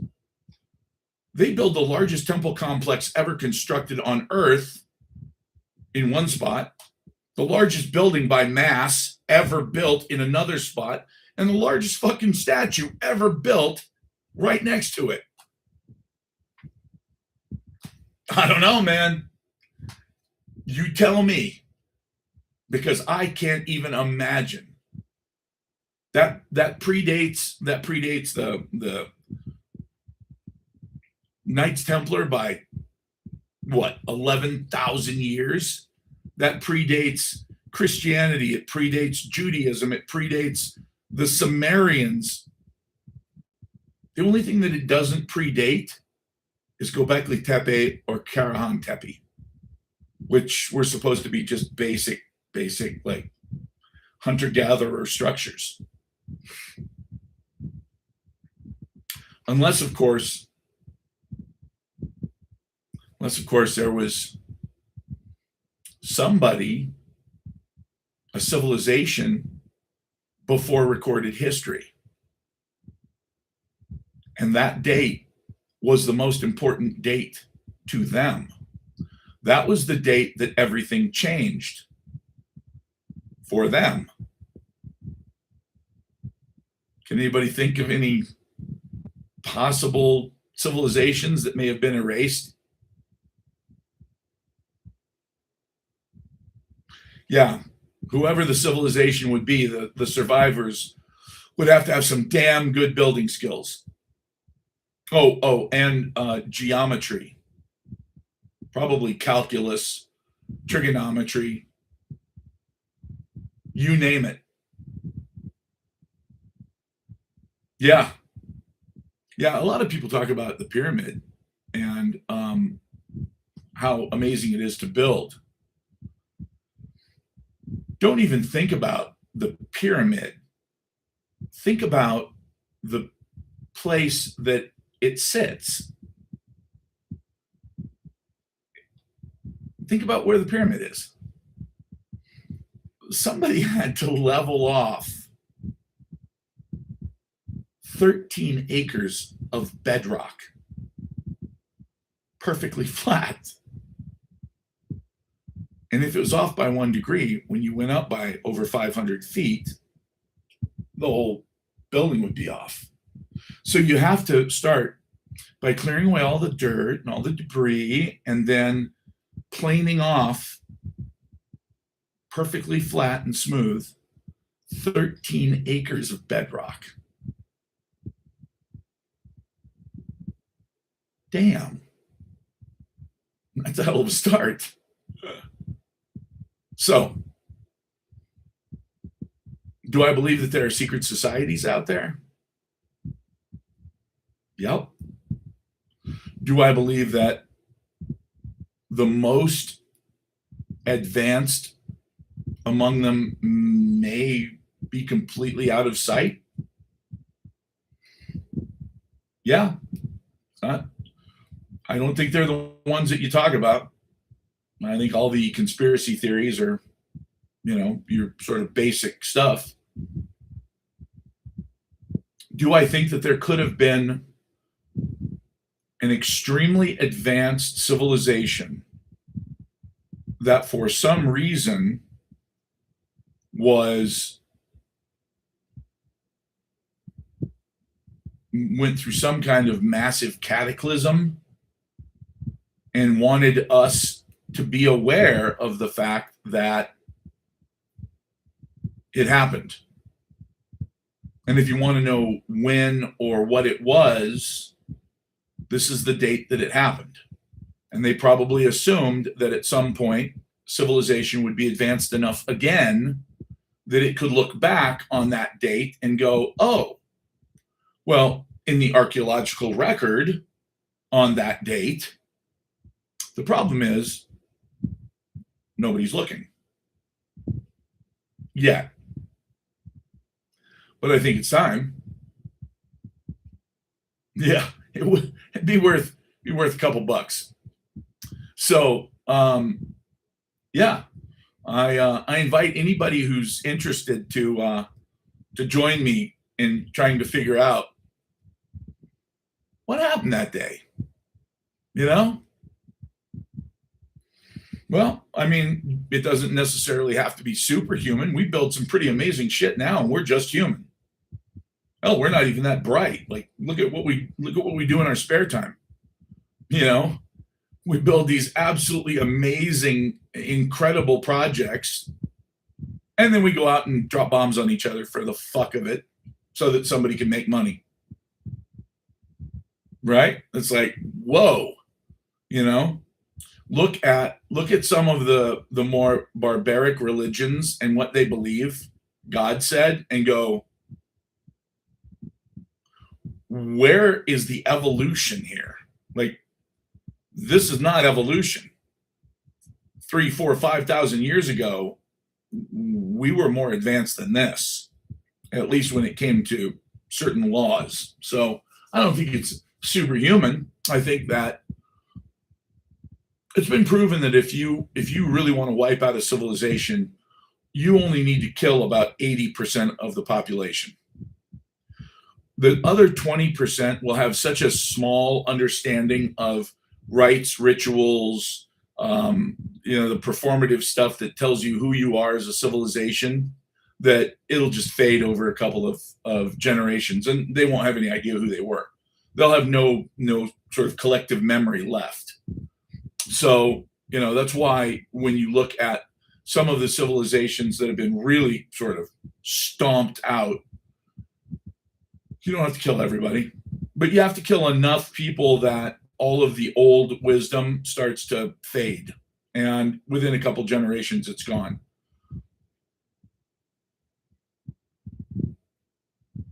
Speaking of which, I just realized something. I totally lose track of time. When you see guys get me started talking about stuff, I didn't realize. I think I've been on here it's 11 o'clock. Didn't I start at 7:30? Holy shit, what am I doing? No, I'm still going to be here. Gen X, part of me, part of us, part of Gen X will still be around. I'm not going into that good night quietly. Not going to happen.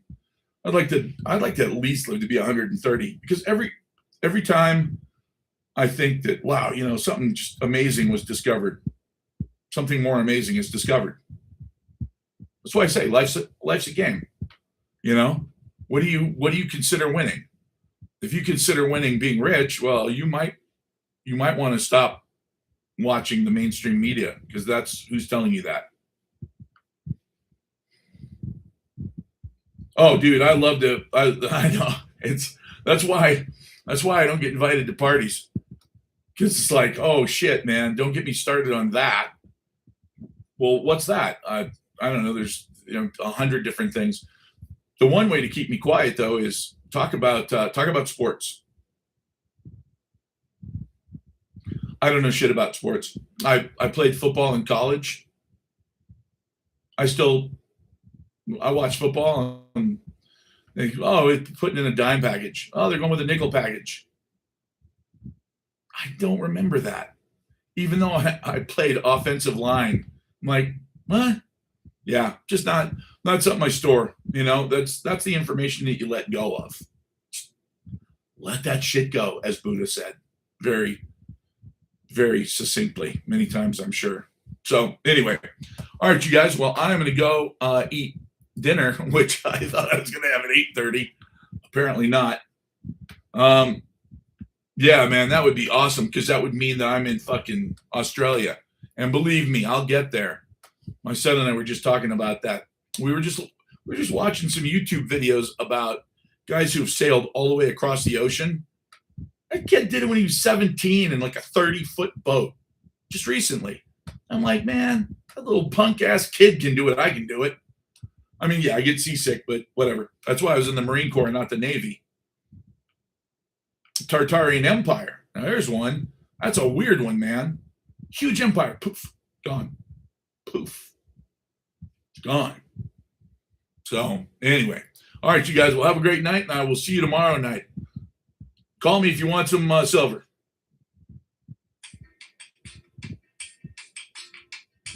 Holy shit, I made 2 cents. That is awesome. I made 2 cents. Whoop, whoop.